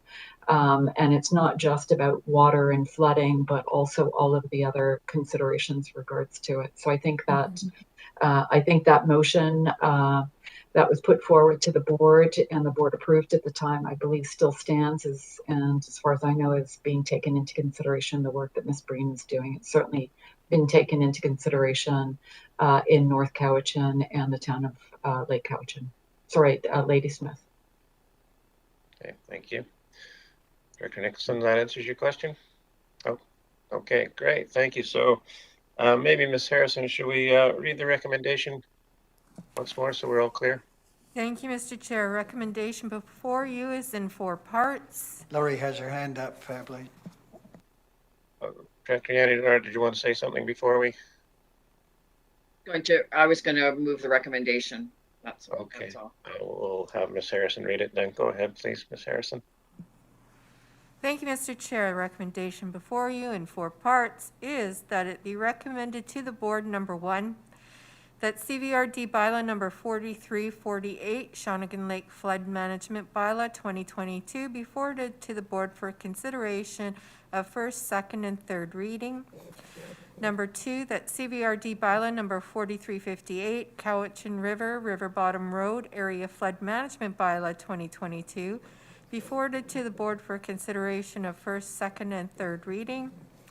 Number 3, that CVRD Bylaw number 4381, Cowichan Coxsila Rivers Flood Management Bylaw 2022, be forwarded to the board for consideration of first, second, and third reading. And number 4, that the pamphlets explaining flood management bylaw numbers 4348, 4358, and 4381 be mailed to the owners of impacted parcels. Okay, thank you. So that's been moved. We have a seconder. Seconded. Okay, I'll call the question. All in favor? Opposed? Motion carries.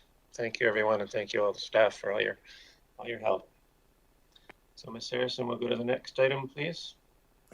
Thank you, Mr. Chair. The next item is R5, which is a verbal report from the Electoral Area E Director regarding drainage and stormwater management options in high-risk areas. And this item was referred from the January 13th, 2022 Special Electoral Area Services Committee meeting. Great, thank you. I see Director Yanni DiNardo. Thank you, Mr. Chair. I just wanted to speak to this as well. I've been working on this for quite some time with staff and all the other agencies. And I had some questions for staff. And one of them, if the staff could remind me when this development was put in the service area. So we just recently put this in a service area for what? Not the sewer, maybe there's stuff. That's one of my questions. I have a few more. Okay, thank you. Mr. Dennison? Thank you, Mr. Chairman. The property has been in the sewer service area for quite a while. It's right in the middle of Cowichan Bay, and they acquired units and entered the service area quite a number of years ago and have been anticipating somebody, a developer coming along and purchasing the property. The zoning has also been in place for quite a while, so any of that element is not new at all. We did bring forward the recommendation to this committee to consider bringing the property into the drainage service area in the area, and the thinking behind that is not so much to enable them to have drainage, is as if they do have, which they're required to have a drainage system, so that post-development flows equals pre-development flows, so that rather than leave it up to the strata to maintain that, which is risky, and there's a high chance that they won't do that in the long term. Rather than that it would be better to be within our service area so we can make sure that the proper maintenance is done in long term. But otherwise, they had the zoning, they were in these service areas already, and there wasn't, any constraint as far as them going ahead. It's a pretty involved, we had our Ministry of Highways people say that they're not allowed to use the roadside ditches for drainage. And that's a tricky thing because all those properties in Cowichan Bay and elsewhere in the regional district all came into being with those ditches in place. When they created those roads and those properties were created, all of them have had their drainage going down to these roadside ditches. It's already there. And so if you develop a drainage system such that post-development flows equal pre-development flows, it shouldn't change that at all, right? So the only thing that could change that's kind of tricky here is that Ministry of Transportation has limited resources, and as the regional manager indicated, she has a really difficult time keeping up with maintenance of the culverts. They're full of debris, and excavating out the accumulated soils and whatnot in the ditches, and so. And normally, culverts and ditches and all of these are designed for the instantaneous flow, the flow you see at any given moment in time. So of course, if it's clogged up, it's unlikely to do that.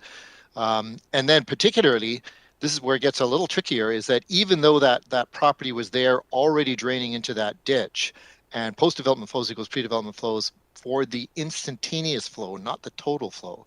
Because of course, if you put up roofs and you put in paving and all that stuff, the total amount of flow will be significantly more. So if the ditch or culvert is unable to keep up with that instantaneous flow that it used to have, the total flow of water will be greater, and you're going to have greater flooding, greater ponding. It might build up and overflow the road, whereas it wouldn't have before because the total amount of flow was less. Now, Cowichan Bay, that may not so much be the case because we've got a lot of clay there, so it is a high runoff area in general. But anyway, these things are, it's sometimes tricky to put that line exactly who's responsible, how much is okay, but these properties exist and they have the zoning, and so I don't know that we have the ability to hold back projects if they want to proceed. Thank you so much. I just I also have a follow-up. Thank you, Mr. Chair. If I could, I just have a few. So I have worked with other people in the area as well, and worked with MLA First Now on this as well, being that the Ministry of Transportation is under the provincial government. And we seem to, it constantly goes back and forth. Our local representative from the Ministry of Transportation, she's been really great. But I'm always stuck with the issue of responsibility, and my understanding And also working with staff and working with all the agencies, it still goes back to the province for these roads. And the culverts that people have put in, they're not following up on those because people have covered in many culverts, including in my subdivision alone. And there's no enforcement. I'm constantly the person with the banks that are the trees that are being cut down, reporting it to Ministry of Transportation for, because it's their property and people are not supposed to be cutting down trees on the Ministry of Transportation property. There's all kinds of covenants and everything else, but there is no enforcement from their end. So it's a constant battle in the 14 years that I have been here, but we have been working really hard with all the agencies. I've been with the residents, our staff, our bylaw has been working really hard as well. So this is just very frustrating from my point of view, but it's not that a lot of us have not been working on this. Thank you. Thank you. So next I have Director Smith and then Director Kuhn. Thank you very much. I read that this is about drainage and stormwater management options in high-risk areas. We're not talking about one specific property. We're talking about all electoral areas. And I, like Director Yanni DiNardo, I was out yesterday with our Ministry of Transportation and Infrastructure looking at some drainage in ditches that has become a bit of an issue. And every time I turn around, there's areas that have issues for drainage with regards to the ditches, but it may not always be the ditches. Thinking of one area in Saltaire, they came in, it was all forested, all the trees were removed, there was a swampy area, and it's higher up. And in Saltaire, everything flows downhill. So now, a few years later, we see that there is sloughing of the banks in Saltaire. So people think, oh, it's because there isn't a ditch there. But it may not be. It could be something that happened a long time ago and the flow of the water on top of the clay or something else is now part of this whole process. And unless taxpayers in our electoral areas want to step forward and petition or solicit or make a commitment to financially putting in drainage systems within our electoral areas, that would move forward. But it's a huge financial commitment. I have talked to Mr. Dennison about that for Saltaire because we have issues and we have a lot of waterfront parcels. The whole of Saltaire is waterfront parcels as we move along from north to south.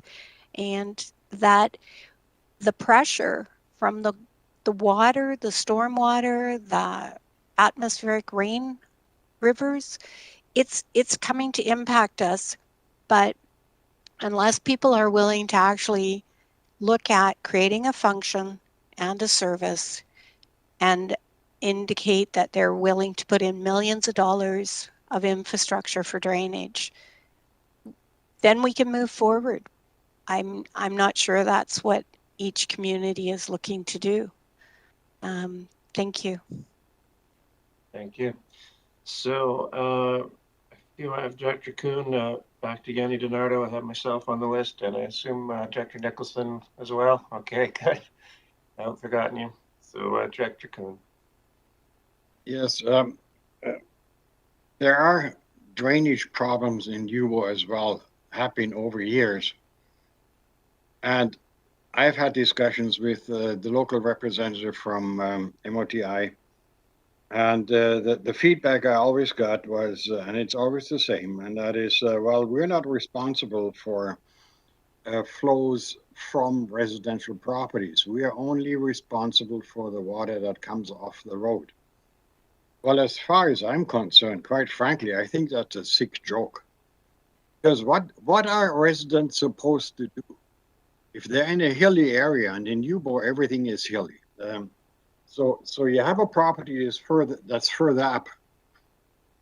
The water runs off the forest property onto their property. So then there's a road and there's ditches, and they haven't been cleaned out, these ditches. And I had feedback from my local representative that, yes, we haven't been able to clear out all the ditches, and we've fallen behind. I don't really care. What happened then is, so it runs over that road and it goes down onto the next lower property. It runs across that property, goes on to Yubo Road. The ditch is not sufficient either, and it runs down onto the property below Yubo Road. So we had Sonia Furstenau over as well, and she looked at some of the properties that were badly flooded. And she indicated that she'll talk to the ministry. I think there's a bigger problem to force us as regional areas to let's say come up with a function for drainage. I think that's ludicrous. Where do you start and where does it stop? So where do you draw a line? Okay, oh well, no, that drainage really, that's the responsibility of MOTI now. Ours only goes to here. I mean, it's ridiculous. We have to bring this up in a discussion with MOTI, and we're going to have to get to the bottom of this, because not only are the ditches insufficient and the culverts, and that was admitted by the people that are dealt with MOTI, but they are not even maintained properly. So now you get all this clog up, and the residents that are on the lower end of that property, to no fault of their own, their basement gets flooded. So there's no recourse. I find that totally unacceptable. I think that is such a weird attitude to say, well, okay, if it's not coming off the road, then we're not responsible. Well, what is a property owner supposed to do with the flow on his property that comes up from the forest? Install a pipe to go where? To the next property? I mean, where is it supposed to go? It has nowhere to go but into the ditch on the bottom of his property. There's no other way to go. Or else you'd have to have all kinds of properties come together and have a huge pipe established and share the cost and all that. I mean, I think that is totally unacceptable what they expect from the regional districts. And I think we'll have to have a real thorough discussion with them and point that out. Thank you. Thank you, Director Kuhn. Director Yanni DiNardo. Thank you, Mr. Chair. I'd like to move the recommendation because I think it'd be helpful to get some advice from staff and clear up this and see the direction and what the options are for us with this dilemma. So I'd like to move the recommendation. Okay. We have a seconder. Dr. Nicholson. Great. Okay. So I wanted, obviously it's a problem across I see there as well, Director Morrison. I have myself on the list just briefly. So obviously a problem everywhere, ongoing at Kerry Village here in Mill Bay. And I know Director Acton would mention this or want this mentioned if she was here, but the fire hall of Shawnigan, the flood that we noticed, we got the letter from the Fire Improvement District, and just another example where the resident apparently building a berm and a locked culvert and quite a lot of damage to the fire hall. So just more examples of the same problem. So it's been moved and seconded. We will go to Director Nicholson and then Morrison. Thanks. I don't think I need to add anything. Thank you. Okay, Director Morrison. Thank you, Mr. Chair. I have a sense of where this is going, so I'm going to ask the question about whether the author of the resolution or staff might be able to give us some idea of what the high-risk areas entails. Obviously, there are going to be areas that have slope and issues like Director Kuhn has described.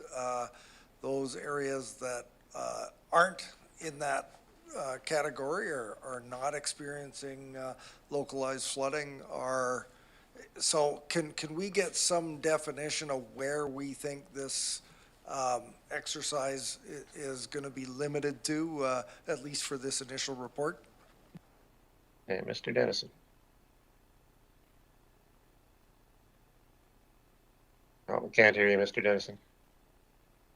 Sorry. Going through my mind, I have to say that almost everywhere in the region where there's any density at all, with any slope at all, there's problems. It's almost every, like we get calls from all over the place, and people say, oh, it was fine, I've been here for a number of years, and then there was houses built, or that happened over here, or something was changed upslope. And then the other thing that's been happening, as we've discussed at some length, is that the capacity of the provincial government through its Ministry of Transportation to look after and maintain this infrastructure has been receding for years and years and years and years. And at first, you don't clean out a culvert, or you don't muck out a ditch or something, and you kind of get away with it for a year and 2 years, and nothing really happens. And then all of a sudden, you get your atmospheric river pouring through, and we get a 1 in 100 or 1 or 200 year storm, and it's completely inadequate. And they're so far behind the 8 ball with no capacity. Here's a little anecdote. So when I first started the CVRD years ago, we used to call it Water Management Branch would come up once a week and operate through the summertime the Shawnigan Weir, that crazy old weir with the pieces of plywood and the plastic on it. But actual staff would come from the provincial government and adjust the weir once a week to make sure it was okay, and they take measurements and do the proper thing, and then go back down to Victoria. And over those years, all the time, all of these ministries have been receding as they lack capacity to deal with these kinds of issues. And that's a big part of it. And I don't know what would happen to reestablish that capacity. So far, I don't see any intent of that. Dr. Morrison? Yeah, thank you. And that's kind of what I was worried about, is it sounding like this might be more of a region-wide initiative as opposed to select areas experiencing specific issues. So I'm a little concerned about that. So I'm gather we're now talking more of a 30,000 foot level to give us some broad brushstrokes of what we might do, as opposed to getting into specific high-risk areas now. And just another point, and we have this discussion every year, and it doesn't matter which specific topic it is, but the receding capacity of the provincial government doesn't necessarily mean that instantly becomes our problem, or even over a long term becomes our problem. So, an issue of the provincial government, whittling back on service doesn't constitute an emergency on ours. So I'd just like to, put that out there and understand that this is going to be of a broader kind of report than specific to high-risk areas. Thank you. Thank you. Director Nicholson. So my intention with this motion, this recommendation, was that we do focus on the high-risk areas, which I think are predominantly, as Mr. Dennison pointed out, the areas where there's more density of population, and that are typically on these silty clay benches. So clay is really, water doesn't flow through, permeate through clay very easily. So with these increasingly torrential winter storms, the kind of thing that you can do on a small lot to manage your water on site in a clay area is very challenging.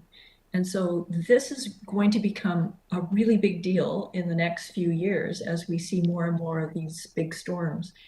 And I think that if we focused on these high-risk areas, it would provide us with probably a lot of insight on how to deal with drainage in other areas as well. But it may also push us to deal with some of the things that, and hopefully prevent some of the problems that we, I'm sure, are going to see very quickly. So that was my intent, was the high-risk silty clay benchlands.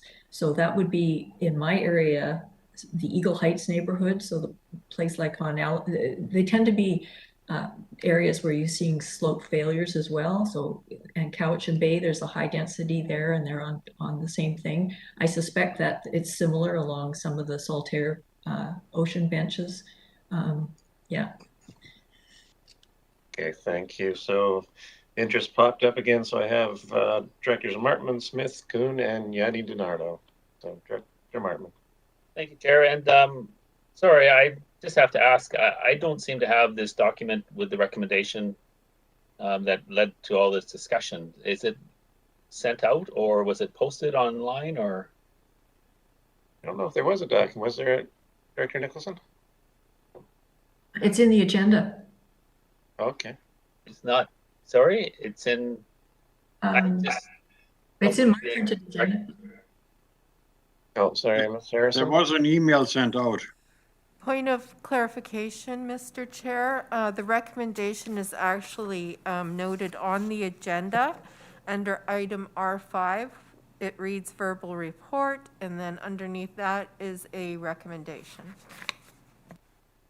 Yes, thank you. I think Director Martin was asking for an actual document beyond that, though, and so I understand that came in a separate email, did it? According to Director Kuhn, no. Okay, that was a different thing, Director Kuhn. Okay, so it's just verbal, I believe, Director Martman. Sorry, and I don't know if this is a point of order, Chair, but I was waiting to hear the verbal report. Yet we had a lot of discussion before it went to Director Nicholson. So I'm a little bit not sure of process on this, because I'm not sure how to vote on this, because I really don't know what the report was. I've heard a lot of discussion start off with Director Yanni DiNardo, and all of these things I think are relevant, but I don't see the whole package here. So I would start off with, here's the issue, here's the analysis, like a report would come out normally. So perhaps was that all covered, or did I miss something? Well, I think this was more we're asking for that report. So Director Nicholson this is sort of the initial stages, and I think we've been canvassing the directors and finding a lot of interest in it. There may be some refinement if I think Director Nicholson wanted to focus on the high risk areas. Others may want a higher level report, but I suggest we just carry on with the discussion, unless I don't know if Mr. Dennison, you wanted to comment at this point, or see Mr. Boyson has also popped up. Okay, just there. Okay. Good. So, Director Martman, if you're okay with that, I'll move to Director Smith. Thank you. So, hearing the definition from Director Nicholson, her saying silty clay benchlands, that's the whole of Saltaire. So I think that I have concerns when we start getting into these massive areas, and how do we, are we looking for a 1-pager, or are we looking for a 20-pager? Like, what are we looking for here? Because we're going to get out of control in no time, and on something we have that we're sort of borderline on how we're going to even deal with MOTI on it. So I do have concerns that we may, so maybe Mr. Dennison can clarify what exactly he feels we would receive from staff if we did ask for a report. Thank you.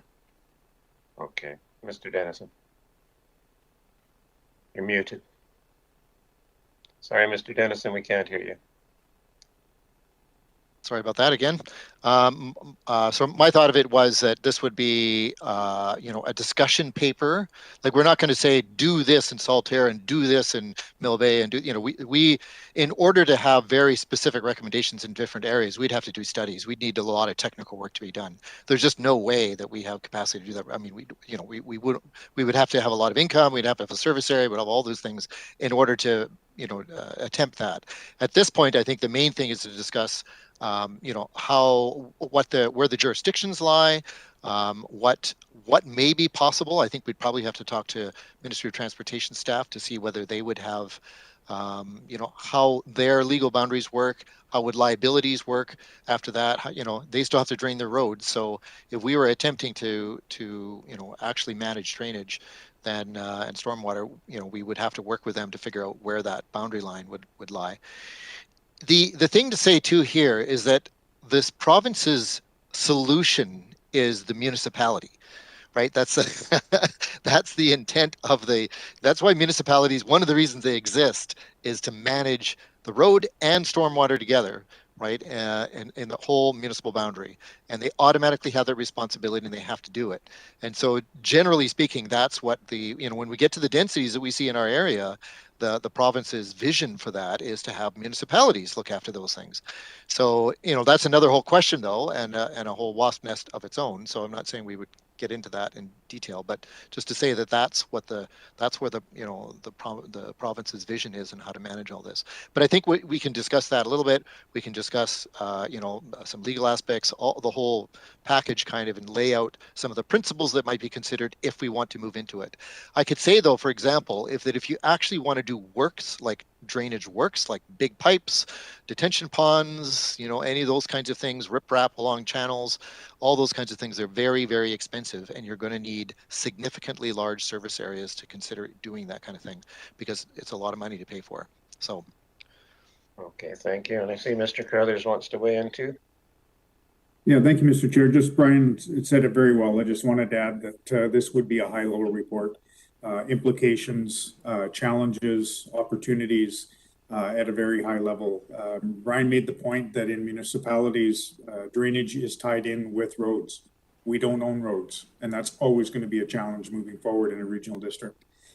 So, this is a massive undertaking. This is not something I think that this committee and this board is going to have the capacity to deal with in this term of office. And so I think, examining what some of the options are would probably be helpful for the new board as they come into power and start dealing with some of these ongoing issues. There is an opportunity. The board chair and I will be attending a CEO forum in March, where the elected chairs and CAOs from all the regional districts in the province get together and share issues and challenges. And I think this is one that we could flag Director Yanni and Ardo for a discussion, just to see what some of the more urbanized regional districts in the province are doing to deal with this problem as well, because I'm sure we're not alone. Okay, great. Thank you. So high-level report just for some of the options. So we'll try to finish off. I do still have three more directors: Kuhn, Yanni DiNardo, and Wilson. Director Kuhn.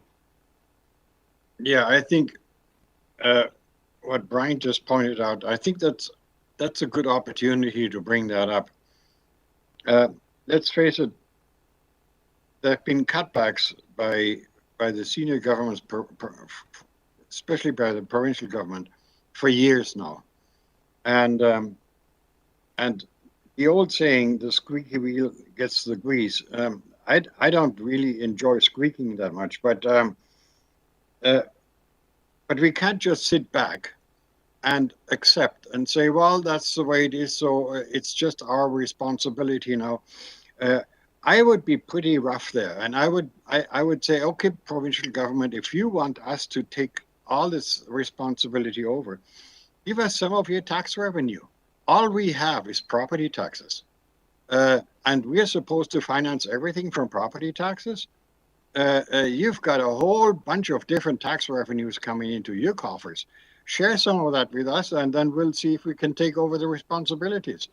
to just sit back and accept that that is the way it is and highways is just not responsible for that, that is no point for me. I would not be satisfied with that. So anyway, I think we'll have to push. Thank you. Director Yanni DiNardo. Thank you, Mr. Chair. My understanding was a general overview because this is very complex. So I wasn't thinking, I just wanted to see from staff. I agree with the CAO and also with Mr. Dennison is what I was understanding with this resolution. Thank you. Thank you. Director Wilson. Yeah, thank you, Mr. Chair, and I think Director Yanni DiNardo has just said the same thing as I was going to say. I'm truly amazed at how what appeared to be a simple motion can morph into what we are now discussing here. I'm totally lost, completely, you know. But one of the other things that I'm hearing over and over again, and I would vehemently disagree with, is the suggestions that we leave this for the next board. We are the board here. We have another 10 months to go. Deal with it, and let's not just keep pushing stuff down the road. Thank you. Great, thank you. So the recommendation you have before you has been moved and seconded. Seeing no further discussion, I'd like to call the question. All in favor? Opposed? Motion carries. Thank you very much. So we'll go to the next item, please, Ms. Harrison. Thank you, Mr. Chair. The next item was referred from the January 13th, 2020 Special Electoral Area Services Committee meeting, and that was a verbal report from the Electoral Area Director regarding discussion surrounding budget priority setting for parks functions. Thank you. Director Nicholson. Thank you. So I thought this topic was appropriate for budgeting time because there's sometimes an inexplicable disconnect between a budget and a work plan. So I'd like to start with a brief synopsis of where we find ourselves. So we are 3 years through a 4-year election cycle, and we don't know, any one of us, whether we will be back next year. So we have 1 year left in our mandate to make a difference in the region and in our specific communities. And in the 7 years that I have been at the board table, but more so this term, housing pressures, rising costs, development pressure, and extreme weather events have added enormously to the complexity of providing regional district services. So, and on top of that, over the past 2 years, we've been faced with a number of significant disruptions to services and projects, especially because of COVID, obviously. And I really would like to shout out to staff who have really demonstrated flexibility and creativity as they have moved to more remote work structures and responded to the emergency challenges that we've had. And I have to say that I think that they're also stressed because there is no doubt that over these past 7 years, the volume of work has grown considerably. And as the board starts to realize that we need to hire more staff or we need somehow to build our capacity, there is a staffing shortage. So it's really hard to find people to hire. So I am asking myself right now, how should we invest our time and resources in this last year, 2022, to best ensure that we're tackling the priorities and maintaining acceptable levels of service? That we are at the same time supporting our staff and a service culture, and that we start the conversations that are necessary to inform the new board's strategy next term. So we're really in a position of being able to set things up for next year. And just to get back to the staffing issues and the capacity issues, I really feel for staff because I know that when I am overwhelmed with too much work to do, it becomes difficult to be disciplined and stick to the intended plan. So it would not be surprising, and it would be completely understandable if more complex projects have been sidelined during this last while. So given the short time left in the term and providing clear direction to staff for the next year, I think is really critical to support them. And that's the place I find myself in with a roadside pathway project in Area E. I have been keen to move on roadside pathways since my first election in 2014. Improving road safety and active transportation options has been a priority of the community, second only to water protection. And so I earmarked $155,000 of the community works funding, the gas tax funding that was allocated to Area E that was left when I started. I allocated that to roadside pathways. And I've also allocated the entire, or notionally allocated the entire amount of gas tax funding that we have to spend right now in the third round to roadside pathways. But in all that time, and even though there has been money in the budget, there is not yet a concrete plan for a roadside pathway project in Area E. So I am worried. And staff can certainly enumerate all the challenges that have gotten in the way.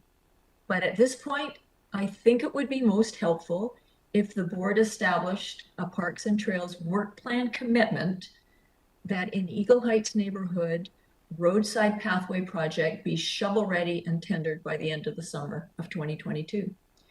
And I recognize that the other electoral areas, all of you probably have projects that are priorities for your communities. And you may have indeed included them in the budget for 2022. However, I would really appreciate the support of all the electoral areas in establishing the expectation that the Area E roadside pathway project moves ahead quickly. And I would like to make a motion to that effect when you finish discussing my comments. Thank you. Okay. Thank you, Director Nicholson. And I don't know, I see Mr. Farquhar is here if he wants to comment, or if Mr. Farquhar, we can also go to other. Thank you, Mr. Chair, and appreciation to the comments and overview made by Director Nicholson. I do appreciate the recognition of the challenges, I think, for all of us, for staff, for the board, for our communities these past couple of years in particular.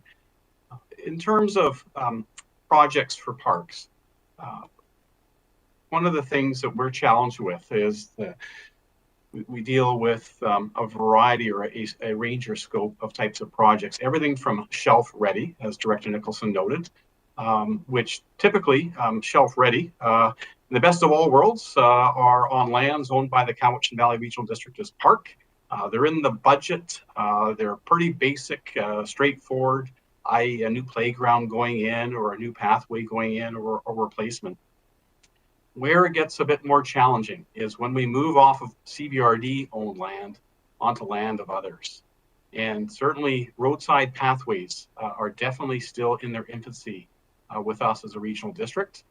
The committee is aware. We, through the direction of the board, have underway development of a regional active transportation plan.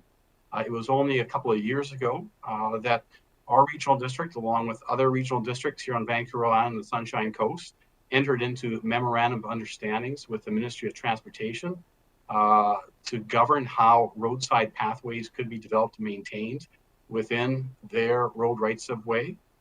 As far as staff are aware, out of those MOUs signed with the ministry by the various regional districts, only one active transportation project has been completed to date amongst all the regional districts. That's on Gabriel Island in the Nanaimo Regional District. And we've been endeavoring in two electoral areas, in Area A on the Shawnigan Lake Mill Bay Road, and as Director Nicholson noted, in Area E, to come up with, from a feasibility through to project ready, projects to move forward with gas tax funding. The project in Mill Bay a little bit more straightforward in terms of working through with the ministry, with the consultants hired. There's been challenges in Area E. We are endeavoring to get through those. We are now focused in the Eagle Heights area. And certainly as staff, we are committed in terms of being an approved gas tax budget to see the project through. However, it is to a degree outside of regional district's control because it's dealing with Ministry of Transportation lands. And I think it would be a challenge this time to commit to being shelf ready in August. We are endeavoring to work with the consultants and the ministry, but at the end of the day, it's upon the Ministry of Transportation as the owner of the road rights of way to approve the projects. And it's a learning curve for them as well. We're also dealing with challenges with the ministry and their staff resources and capacity to deal with roadside pathway initiatives being initiated by regional districts within their ministry as well. So I empathize with Director Nicholson.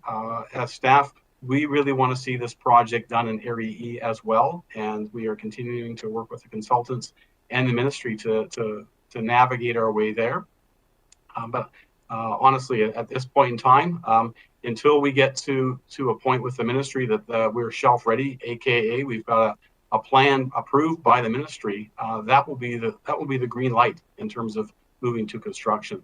Will it be by August? I'm certainly hopeful, but unfortunately, because again, it's not on CBRD lands, it's on the ministry lands. We're subject and beholden to ultimately their final sign off. Thank you, Mr. Chair. Thank you, Mr. Farquhar. So, Director Smith.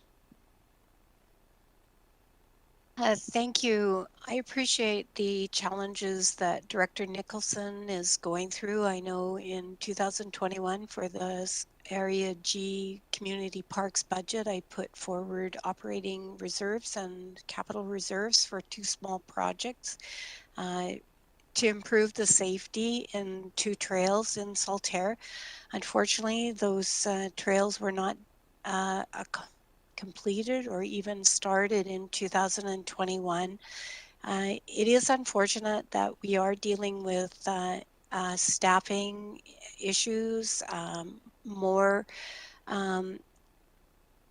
has been placed on the parks and trails over time, and obviously there is, it's hard for us to actually look at, as Director Nicholson said, water is our number 1 in most of our communities, but number 2 is, let me tell you, our community trails. If anybody wants to talk to you, they're going to tell you about the trails. And, so I think it's important that maybe we start receiving some sort of monthly report from the Parks and Trails Department so that each of us can see where we fit into the work plan over time. And yes, we do have heat domes, and yes, we do have other areas that happen like windstorms or flooding that creates a different, but maybe it's possible to have a monthly report from Parks and Trails to actually show the public where we're at in our communities and the work that they are doing.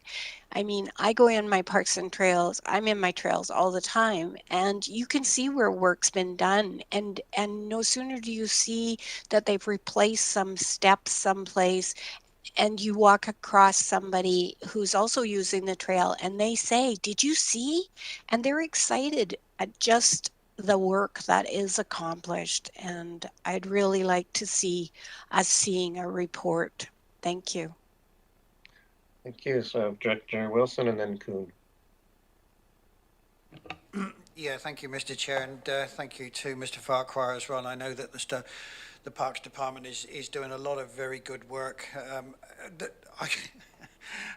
I see a very simple solution to this, to be quite honest, and I'm sure others won't agree with it, but basically I think the easy way out of this is to stop taxing and requisitioning more and more money to our taxpayers for parkland acquisition, which we can no longer afford or even maintain, and B, give some of that money instead to looking after what we have and improving what we have. There it is. Pretty simple to me. Thank you. You, Director Kuhn. that was a good point. To get back to Mr. Director Smith's query about reports, nah, more reports.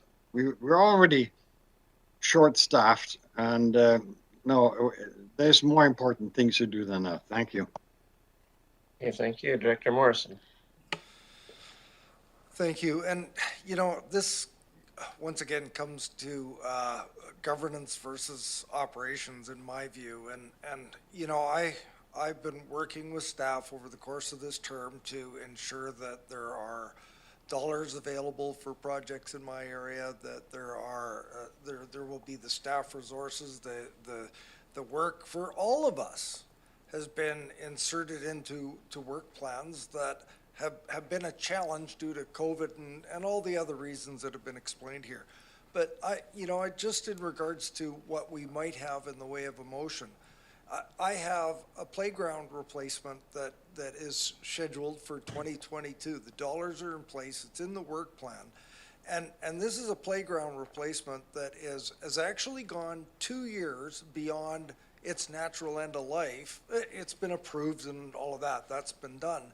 But I don't know how I could go to my community and tell them that they may have their playground replacement put off another year or two because there's another area that wants to do some new construction on a new construction project that, by the way, is beyond the scope of our ability to approve because it's somebody else's land and somebody else's jurisdiction.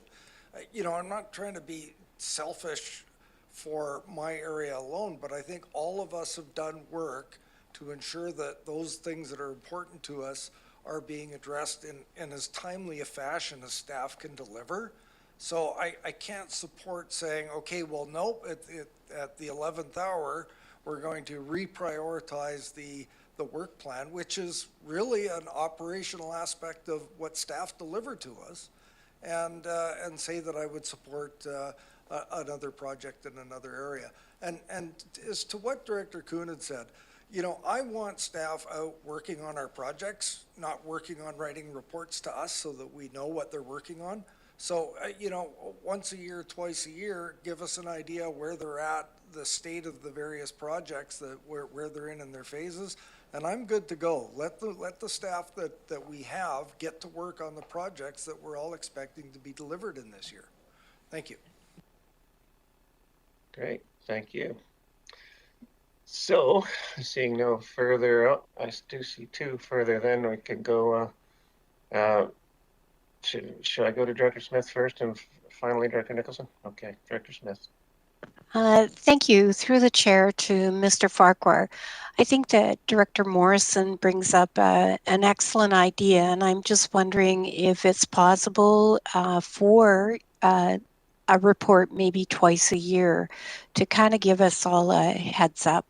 I know I can see people saying, oh, we don't need a report. Well, I think it's important for the communities to see that information. And would it be possible to fit it into the staff capacity to have maybe 2 a year can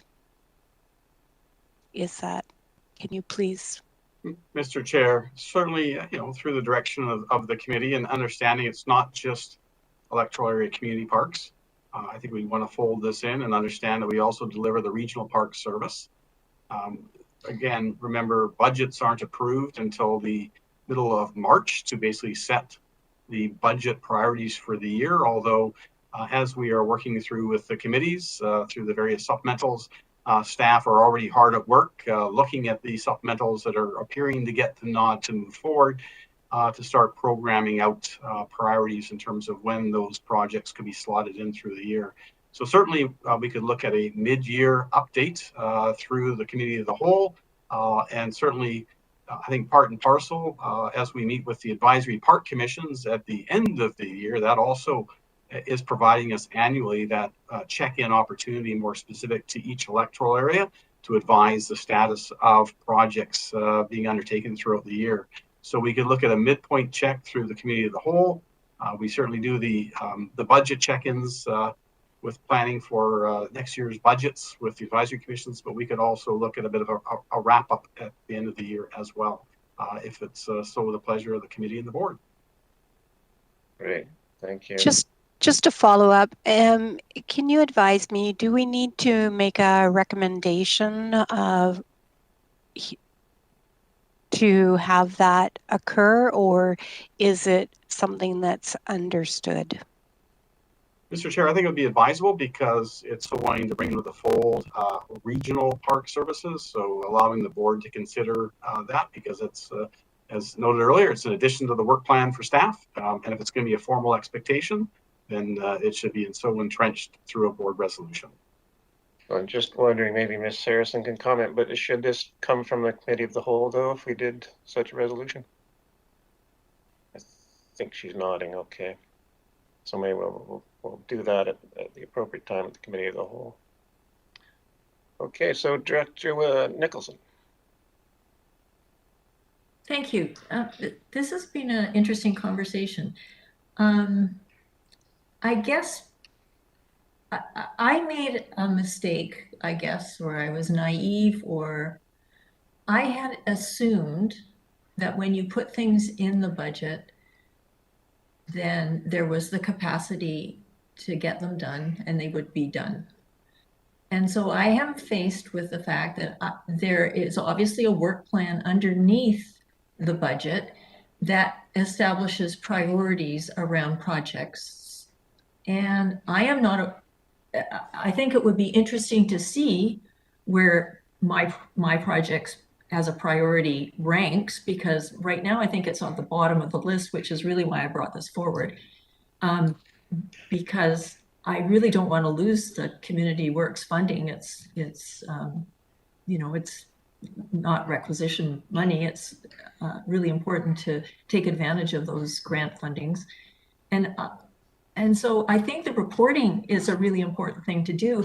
And I also think it should be just a way of doing business in a disciplined way. If you have a plan, you have an intention to get something done. Otherwise, things just happen to you. And if you have a plan, then you should be reporting back on how you're doing with your plan and whether you're able to get it done, or if something's come up that you have to explain so that you can be flexible and modify your plan appropriately. And we don't seem to do that. And I think on things like parks projects, which are so important to the community, and they're so interested, as Director Smith has said, I think it is really important to be able to answer to the community on why things are happening or not happening. It just seems like, to me, like the best way of doing business.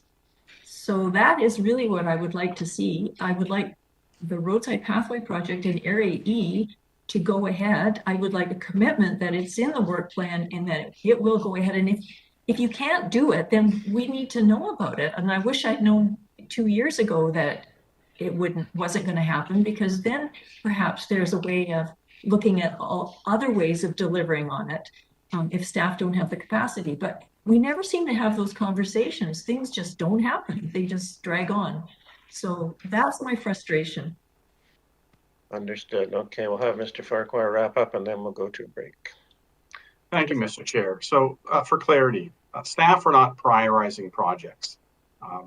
Projects approved by the board, funds in the budget for projects go into the work plan. The work plan is based on understanding that if we have 30 projects or 35 projects for major and minor capital in a year, and that's been typical for a number of years. More recently, it's been increasing upwards of 40, 45 projects. We're looking at the calendar year and determining a number of factors for specific projects. Are they associated with fishery windows? So we have to time projects with fishery windows. Are they projects that, as I mentioned earlier, are shelf ready and we can move forward fairly quickly in terms of engaging contractors upon approval of the budget? There's also the capacity around not just the Parks and Trails Division. There's also finance and procurement. There's other departments that have projects. So the capacity of the regional district to undertake projects is not just within the Parks and Trails Division. It's holistic in terms of an organization having the resources to move forward. And not all projects approved in the budget can take place at the same time. So as we as staff within the Parks and Trails Division sit down and look at the range of projects, the type of projects, is there an ability, for example, if there's 2 or 3 playgrounds to be replaced, can we pool those together to improve efficiencies around potential pricing in terms of staff capacity to deliver on those? But as I mentioned earlier, when we're dealing with projects, ones that are shelf ready, we can move forward fairly quickly. We also have projects that are proposed that we have very little in the way of shelf ready. And as I mentioned earlier, these roadside pathways in particular, because we're dealing outside of lands owned by the regional district, are taking a fair amount of time, staff resources to getting through the feasibility assessments. And yes, we've had a couple of non-starters because the feasibility assessment determined it just was not possible to build a roadside pathway on a roadside of interest. So that has resulted in rescoping the project to look at other locations where it might be more feasible. So we endeavor within a budget year to undertake all the projects approved in the budget, not just for community parks and electoral areas, but also regional parks. And I'm happy to say that, you know, over the past decade, we've been hitting at about 90% of the projects approved in the budgets completing in the year of. We've had some projects, for various reasons, have extended into the following year, and a very small percentage, we've had projects that, because of feasibility issues, not getting approvals by others, or costs coming back far exceeding budgets, we just have not been able to undertake, and those have been reported back. So as I mentioned earlier, we can certainly look at a mid-year report update, but in terms of prioritizing, staff are not prioritizing.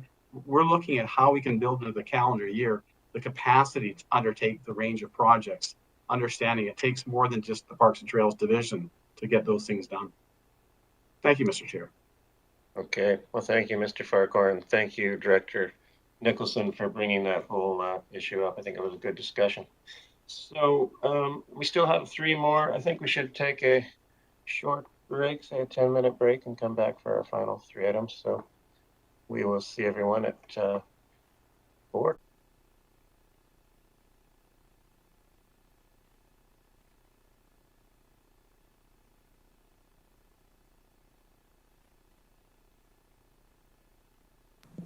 Thank you, Mr. Chair. We are live. Thank you. Welcome back. So we will go to the next item on the agenda, please, Ms. Harrison. Thank you, Mr. Chair. The next item is UB1 under unfinished business. This item was referred from the December 15th, 2021 EASC, and it's a report from the Community Planning Division regarding changes to the Agricultural Land Commission Act. Okay, thank you. And that one's for information. I see Ms. Breen. That through the chair, Ms. Charles sends her regrets, but was taken away on a family matter, and I'm here to answer any questions about the staff report. Okay, does anyone have questions on that one? Director Martman. Thank you. Through to Ms. Breen. Just under your analysis, it mentioned about moving forward with the community circles. Do you anticipate which month this will happen in now? Yes, thank you through the chair. We will be distributing material to the directors within the next few weeks and actually updating you at the February 3rd special ESC in terms of specific dates, but the months will be April and May. In terms of the CVRD-led community circles, April will focus on policy from the MOCP, and May will focus on the local area plans, but the communities have 2 months to convene their own community circles on any of those areas. Thank you. Thank you. Any other questions? Seeing, oh, Director Smith. I know that the 40 hectares is the cutoff, and I just have concerns about the smaller agricultural parcels, the 5 acres, the 10 acres, and we really want, as communities, they have a huge impact on providing local produce, some of those areas. And I just feel that it's really important that we take those into consideration when we start looking at second homes, footprints and driveways and everything that cuts into that very small footprint already. And I just have concerns, and I don't know how we can fit that into this area, and how we can protect those smaller parcels to make sure that they're part of the food sustainability within our communities and within our Cowichan Valley. Maybe Ms. Breen has some thoughts. Through the chair, we are just compiling right now. Ali Garnett is in fact a short discussion paper on options and some analytics specifically with electoral areas. So we're hoping to prepare that in advance of the community circles. And we're doing exactly that type of analysis at this time. Great, thank you. Any further questions on this item? Mr. Director Wilson. Yeah, thank you, Mr. Chair. Yeah, I have some not concerns about this, but I am in favor of giving the farmers that we have the opportunity for succession planning. And the only way they can do this is by finding the space to build the kind of things that they may themselves move into as they get older, and let their children, who are, let's face it, they're the next generation, they're the ones that are going to feed us, move into the big house and let them carry on. Without that, being able to do that, these farms will die. Thank you. Thank you. Okay. I don't see any further discussion on this item, which was for information. So I think probably move to the next item, Ms. Harrison. Thank you, Mr. Chair. The next item is UB2. It's a report from the Community Planning Division regarding CVRD Bylaw 4331, Electoral Area Works and Servicing Bylaw 2022. And this item was referred back from the December 15th, 2021 EASC meeting. And I believe Ms. Breen and Mr. Dennison have a presentation. Great, yes, thank you. Thank you, and through the chair. This bylaw, proposed bylaw 4331, is proposed to replace the old subdivision bylaw 1215. It is being co-presented today with myself and Mr. Dennison. I'm going to speak about specifically, that's the link with the strategic plan there. And I'll be talking about the role of the bylaw and clarification. And Mr. Dennison will be talking about how the bylaw modifies standards for services. So that's our presentation overview for today. So as you know, 1215 is currently referred to as a subdivision bylaw when in fact our authority as a regional district is for works and servicing. So in the explanatory table that accompanies the bylaw, you'll see that there's a lot of clarification of language. We don't have, as we all know, authority as an approving officer. So we've clarified that type of language in 1215. We've clarified the purpose as well in terms of ensuring that it's establishing standards for works and services. This is just a high level overview of what's in the explanatory table. We have removed some information that's covered by the Local Government Act and the Strata Property Act. And because those acts do change, it's better to not be specific and then have to update the bylaw in that regard. So that's, again, more role clarity.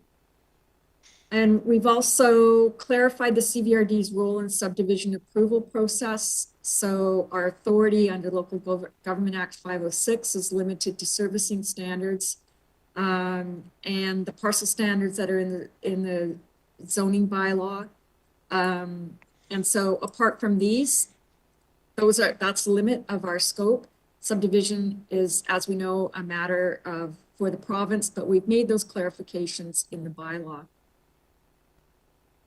We also, requirements that are external that don't need to be in the bylaw, we've removed some of those. So another aspect of role clarity. And I'm now going to turn it over to Mr. Dennison, who's going to talk about the actual standards and the clarity that's that we can now see in proposed 4331. Thank you, Carly. Starting with this slide, are we? Okay. So for community water system, any community water system that's serving more than one single family dwelling requires a license from the provincial government, from the Ministry of Flynn Road. We don't actually have to state that as a requirement in our bylaw because it's already covered off. And we had a lawyer revise and advise us on the preparation of the bylaw, and he said that it's not advisable to sort of double cover it if it's already covered by another agency.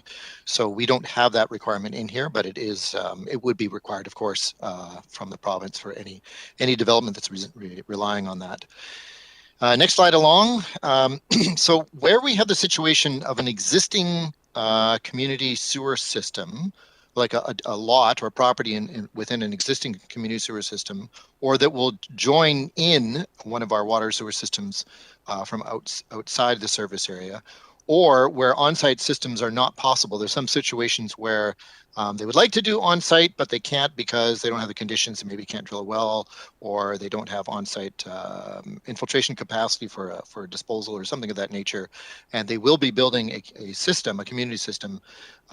Then the bylaw specifies that they would meet the MMCD standards. So that's the Master Municipal Construction Document Standards. One day, I've been here, for almost 28 years, and I've thought, oh, we really ought to have our own standards, our own CVRD standards. And everybody thinks that, and it's a great thing to do, but we've never gotten to it. If you go to North Cowichan, they have a giant binder with all their standards that are unique to their municipality. And it's something that we would have to do someday, especially because we have the unusual circumstance of a lot of these utilities being small and remote from one another. But it's a big chunk of work to do. So in the meantime, we're just leaning on the Master Municipal Construction Document. We also specify in the bylaw that all costs will be borne by the applicant in these situations to build that infrastructure. So it has to follow that. And finally, that in electoral areas A, B, and C, where we have the South Sector Liquid Waste Management Plan, it stipulates that Class A standards for treatment will apply. And that's within the plan, and we were specifying that in the bylaw. And for other areas, for the rest of the region, it would be Class A or B would be applicable depending on the circumstance. We require that all drawings and specifications are prepared by a professional engineer, and that they also prepare proper record drawings. Actually, in a lot of the systems we've taken over from other entities, where they often despair of operating the system because too many troubles arise, we very often have very poor records from that, and it's a trial for us to know even what's in the system we've taken over. So one thing we want to make sure is that that's covered off, so that doesn't happen in future anyway. For some stratas, they may not be using a density bonus, and we've seen stratas or strata developments where they parcel up the development into strata pieces under the sewerage regulation. And they sometimes they do that because they don't have sufficient capacity. Sometimes they do that for phasing, and sometimes they do it because they can get through the sewerage regulation much quicker than under the Ministry of Environment. But we do specify in the bylaw that they will have to meet that sewage regulation. And the sewage regulation is the one under the Ministry of Health, and is looked after by Island Health throughout our region. Yes, we do have the option in, we do have the authority through zoning to require systems that meet, that are registered, a community system that's registered under the Ministry of Environment and whatnot. That is a possibility, and quite often planning does that. We work together on that, so we don't have we have systems that, to be a community system and get their density bonus, it has to be owned by us. So that drives the system our way, and make sure that we have systems that are not a subdivision, that are broken up by these, within small numbers of customers per system. So like you might have 15 or 12 or something homes if you're doing it piece by piece under the sewerage regulation. Sometimes that's okay. Most of the time it's not. So we can, through zoning, we can direct them into building a full community system that we would then own. Next one is on drainage. We've talked a lot this afternoon about drainage. Again, as has been discussed to great extent, with the municipal master construction document would apply as far as standards, but we do not have authority over drainage. It's the approving officer exclusive jurisdiction. So the only occasion that has been coming up more increasingly in recent years is where development proceeds and they are building drainage infrastructure and we agree to take it over, or that the Minister of Transportation is not willing to take it over because it involves infrastructure they won't manage. So things like bottomless catch basins, they won't manage that. Detention ponds, they won't manage that. So if we are going to be taking over that infrastructure as ours, then we have control over the specs that are used in the design and all that kind of thing. So we have more control under that circumstance. We also have the option, as indicated under the bylaw, to recommend to the approving officer that a drainage study be done. But of course, that's the extent of our authority, is to recommend on drainage matters, because it's up to the approving officer. When the architecture of the bylaw is somewhat flexible, so as I mentioned, it would be great someday to be able to bring in our own standards, once we get the time to put those together. And so it does allow standards to be changed or additional standards to be brought into play for avoiding environmental impacts or physical impacts of various sorts. So we do have that flexibility, and at some point, perhaps, as I say, to bring in a full suite of CVRD made in-house standards, which would be great. Finally, when we have water systems that are to provide fire protection, most of the time that's the case, they have to follow a different set of standards under fire underwriters for things like detention time and flow capacities and those kinds of things for the fire systems. And I think that brings us to questions, if I'm not mistaken. So it does. Thank you, Mr. Dennison. So there we go. Okay, any questions? Okay, Director Morrison. And then Mark. Thank you, Mr. Chair. Through you to, and I think this is going towards Mr. Dennison. So one of the areas that I think we've had discussions of in the past, and it's, I'm still thinking in subdivision servicing bylaw lingos, but it's in regards to the referrals that are sent up your way, and you know, sometimes it's water, sometimes it's sewer, and I've always found that process really quite unsatisfactory, and especially given the additional concerns that all of us have to have around you know, aquifers. Like when I was first elected, you knew what an aquifer was, but you didn't know about recharge rates and vulnerability and all that sort of stuff, which, you know, we all have to know. So it's around the question of when a referral is sent to staff. I know that probably the easiest and quickest response is not in CVRD service area, and it ends there. But I have a concern that that's just not enough. It's not equipping directors to be able to make good informed decisions. And so could you comment a little bit about the notion of, you know, if it's in a service area, let's say it's a water referral.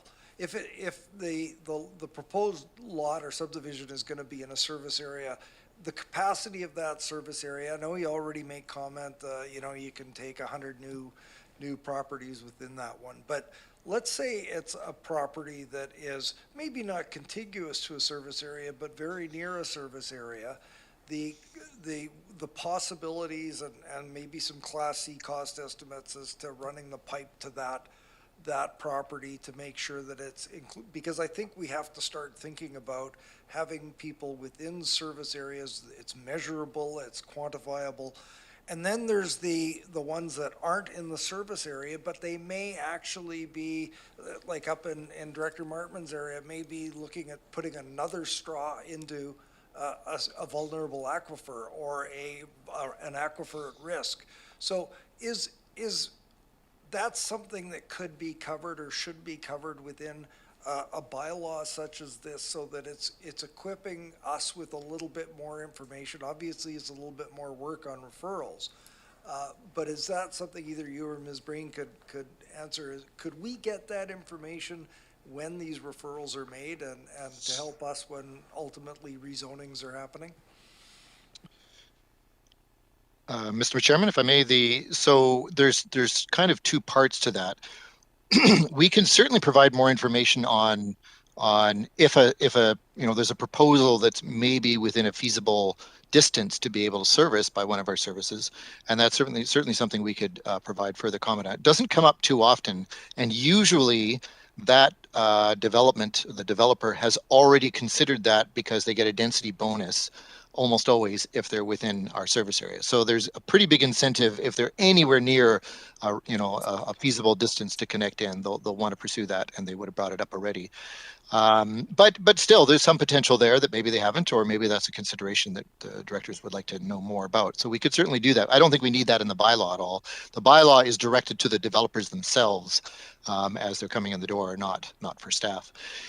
The other question is quite complex. I think it's going to be, and I've spoken about this before, but it's going to be a very challenging issue to consider water resources within the region as we move forward.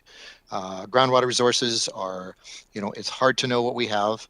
And I think our environmental division has been, trying to accumulate information so that things like models, like hydrologic cycle models, can be developed to get a better idea of what implications may be for given developments. But it's a ton of work, it's expensive, it takes a long time and a lot of data gathering to actually have any real good idea of what implications may be that way. And I they get the referrals as well, so I'm sure their division, if they have sufficient information to provide that sort of comment, would be pleased to do so. But often it's hard to know. And I've made the comment before that of the 60 odd wells that we have that we've taken over one way or another in our regional district, almost all of them have underperformed as compared to the original calculations done by the hydrogeologists. And that's all the hydrogeologists, there's not one bad one and other good ones who are right. It's, and so it's clear to me that those methodologies they use are not comprehensive enough, or maybe not conservative enough, or something's amiss. And that's an example of the complexity with water resources and groundwater, and trying to know what's a safe contingency, what's a safe margin. And we often really don't know the answer. And within our group, we've talked about this and we've sort of decided, well, we got to have some, we got to put in some buffer every time we're considering a groundwater resource to provide us with some safety margin, because it's likely that groundwater resource is going to decline from what it's expected to be. But that's a rule of thumb thing, and it's hard to know. So it's a very good question, and brings up a very difficult and complicated issue, especially when you consider the broader implications of groundwater extraction. Thank you for your clarification. Thank you. So I have Director Martman and then Wilson. Director Martman.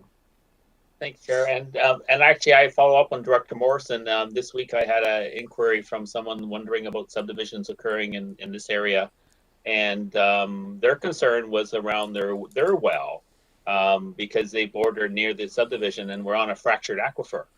And there is the insight that they had was that there's going to be blasting, and how could they protect their water, access to their water, if it is interrupted. So is on the referrals, so back to the referral part of it, does any of that come up for the CVRD to voice those concerns or find out about those issues and relay them over to the approving authority? Mr. Chairman, one of the difficulties for us is that everything we do in water management is based on the capacity of a given service area. So if we have, I remember some time ago there was some question about an extension of our Cherry Point water system. So we have 30 customers there. If you wanted to know, have a good idea of the hydrogeology of that area and say it was a $50,000 study, it would kind of take 30 years for those 30 people to save up enough money to do that study. And we can't take the money from Saltaire, as generous as the area director might be, or or one of the other larger systems, maybe Cowichan Bay. It's pretty close. Maybe we'll just take a little money out of Cow Bay Sewer. We can't do that. We're not allowed under the Local Government Act. And so sometimes to try and gather that information, there just isn't the resource at all. If there's a new development that is, say in your area that is not, has nothing to do with one of our existing services, it could be a question that we require of them. They do also have, as we've discussed earlier, there is a requirement for all groundwater that's not one single family dwelling. Other than that, they have to get a license. And so they have to go through the provincial government, the Federal Ministry, and acquire a license. And that's a very comprehensive process. It's quite slow, actually. In fact, it's so slow that I think that's going to raise a problem as we try and consider development in the region. But they do have that. So we do have that to lean on now. We didn't before, but now we do, that they have to get this license. And there's a very comprehensive process that involves that. It involves, community consultation, First Nations referrals. They have to get hydrogeologist reports, which get reviewed by the provincial hydrogeologist directly, and they may ask for more testing or studies or whatever to try and make sure that given license is going to be able to be used in long term. So there is that too. So that helps. Thank you, Director Wilson. Thank you, Mr. Chair, and thank you, Mr. Dennison and Corinne. It's all good stuff, and it's all very complicated. Director Morrison makes a good point in regarding what we as directors now need to know about aquifers, recharge rates, what they're made of, and everything else. I'm pretty near an expert on that now, but not really. But one of the things that you mentioned there regarding the difficulty of managing those resources and how difficult it is to get the data on how to, maybe, just maybe, you could try to include all the expertise that is available from our amateur, and I use the word loosely, but highly informed organizations and individuals such as Professor Yerling or the Shawnigan Basin Society. I've got people in Area C who regularly keep me updated on what's going on with our aquifers. They know their stuff and they're there as guardians. So maybe you could call on their expertise as well, because they know exactly what's going on down there. And they've got a huge amount of expertise, which I think would be very useful if you were to need that kind of background. Thank you. Yeah. Okay. Any further comments on this one? Working good. Okay. Now, did we hear the recommendation yet? Maybe. Oh, sorry, I dropped myself. Go ahead, Director Nicholson. I just wanted to move it. You're moving it? Okay. Seconder. Good. Any further discussion? I'll call the question. All in favor? Opposed? Motion carries. Thank you. We will move to the last item, please, Ms. Harrison. Thank you, Mr. Chair. The next item is UB3. It's a report from the Water Management Division regarding the ICIP Green Infrastructure Environmental Quality Substream Grant for the Shawnigan Lake North Water Electoral Area B. And this was referred from the December 15th, 2021 Electoral Area Services. And there is a recommendation before you. Would you like me to read it? Yes, please. Thank you, Mr. Chair. The recommendation before you is that it be recommended to the board that staff apply for grant funding of up to $1,600,000 for the Shawnigan Lake North Water System, Electoral Area B, Water Treatment and Expansion Project through the Investing in Canada Infrastructure Program, Environmental Quality Green Infrastructure, and that the board support the project and commits to its share of up to a maximum of $1,500,000, which is 26.67% of the project, as well as cost overruns. Thank you. Is that you moving it, Director Yanni DiNardo? Been moved, seconded. Any discussion? Director Smith. Thank you. I thought I remembered back in December this was to go into a closed session on this one, or was it something else that hasn't come forward? Can you just give me clarification on that? Thank you.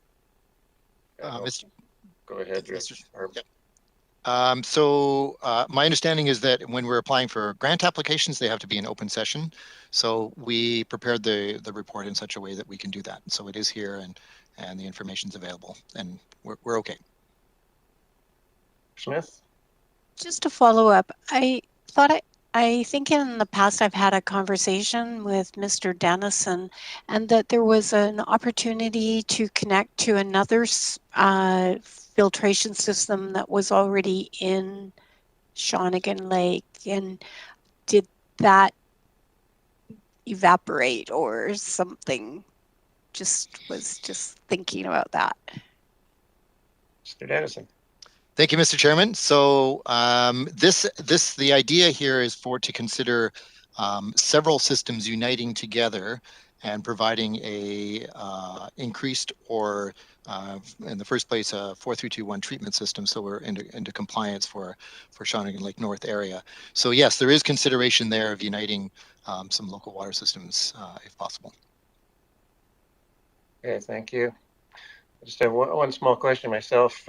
So just the cost overrun piece, I don't need you to say whether there'll be any, but is that standard that the CVRD would always have all cost overrun, even though we're only 26% of the budget? Yes, Mr. Chairman, that is required. We, in our agreement with federal and provincial governments, we have to agree to that. Okay. Yeah. Thank you. So, good. Seeing no further questions, I'd like to call the question. All in favor? Opposed? Motion carries. Very good. Next item, Ms. Harrison. Thank you, Mr. Chair. The next item is question period, and we do have one applicant, Ms. Susan Kaufman, and I've just sent her the invite, so she'll be joining us shortly. Okay, thank you. I'll wait for her.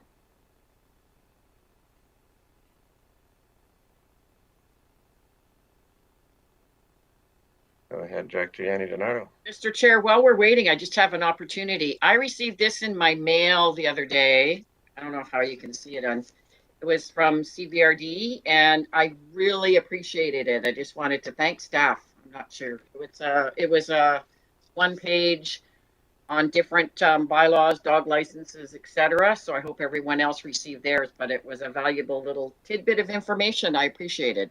Just with that lull, I had to say that. Thank you. I did receive that. It reminded me that our dog license needs to be renewed.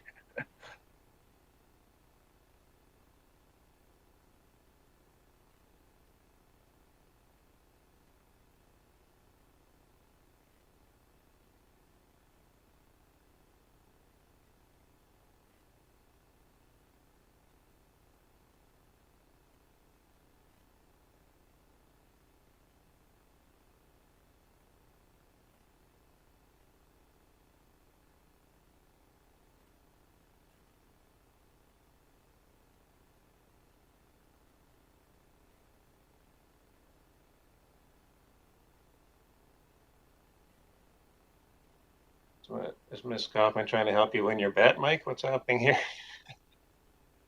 Are we still live? No. Can't tell you then. There we go. Welcome, Ms. Kaufman. Hi, that was a quick invite. It took some speed. Done in record time. Yeah, thank you.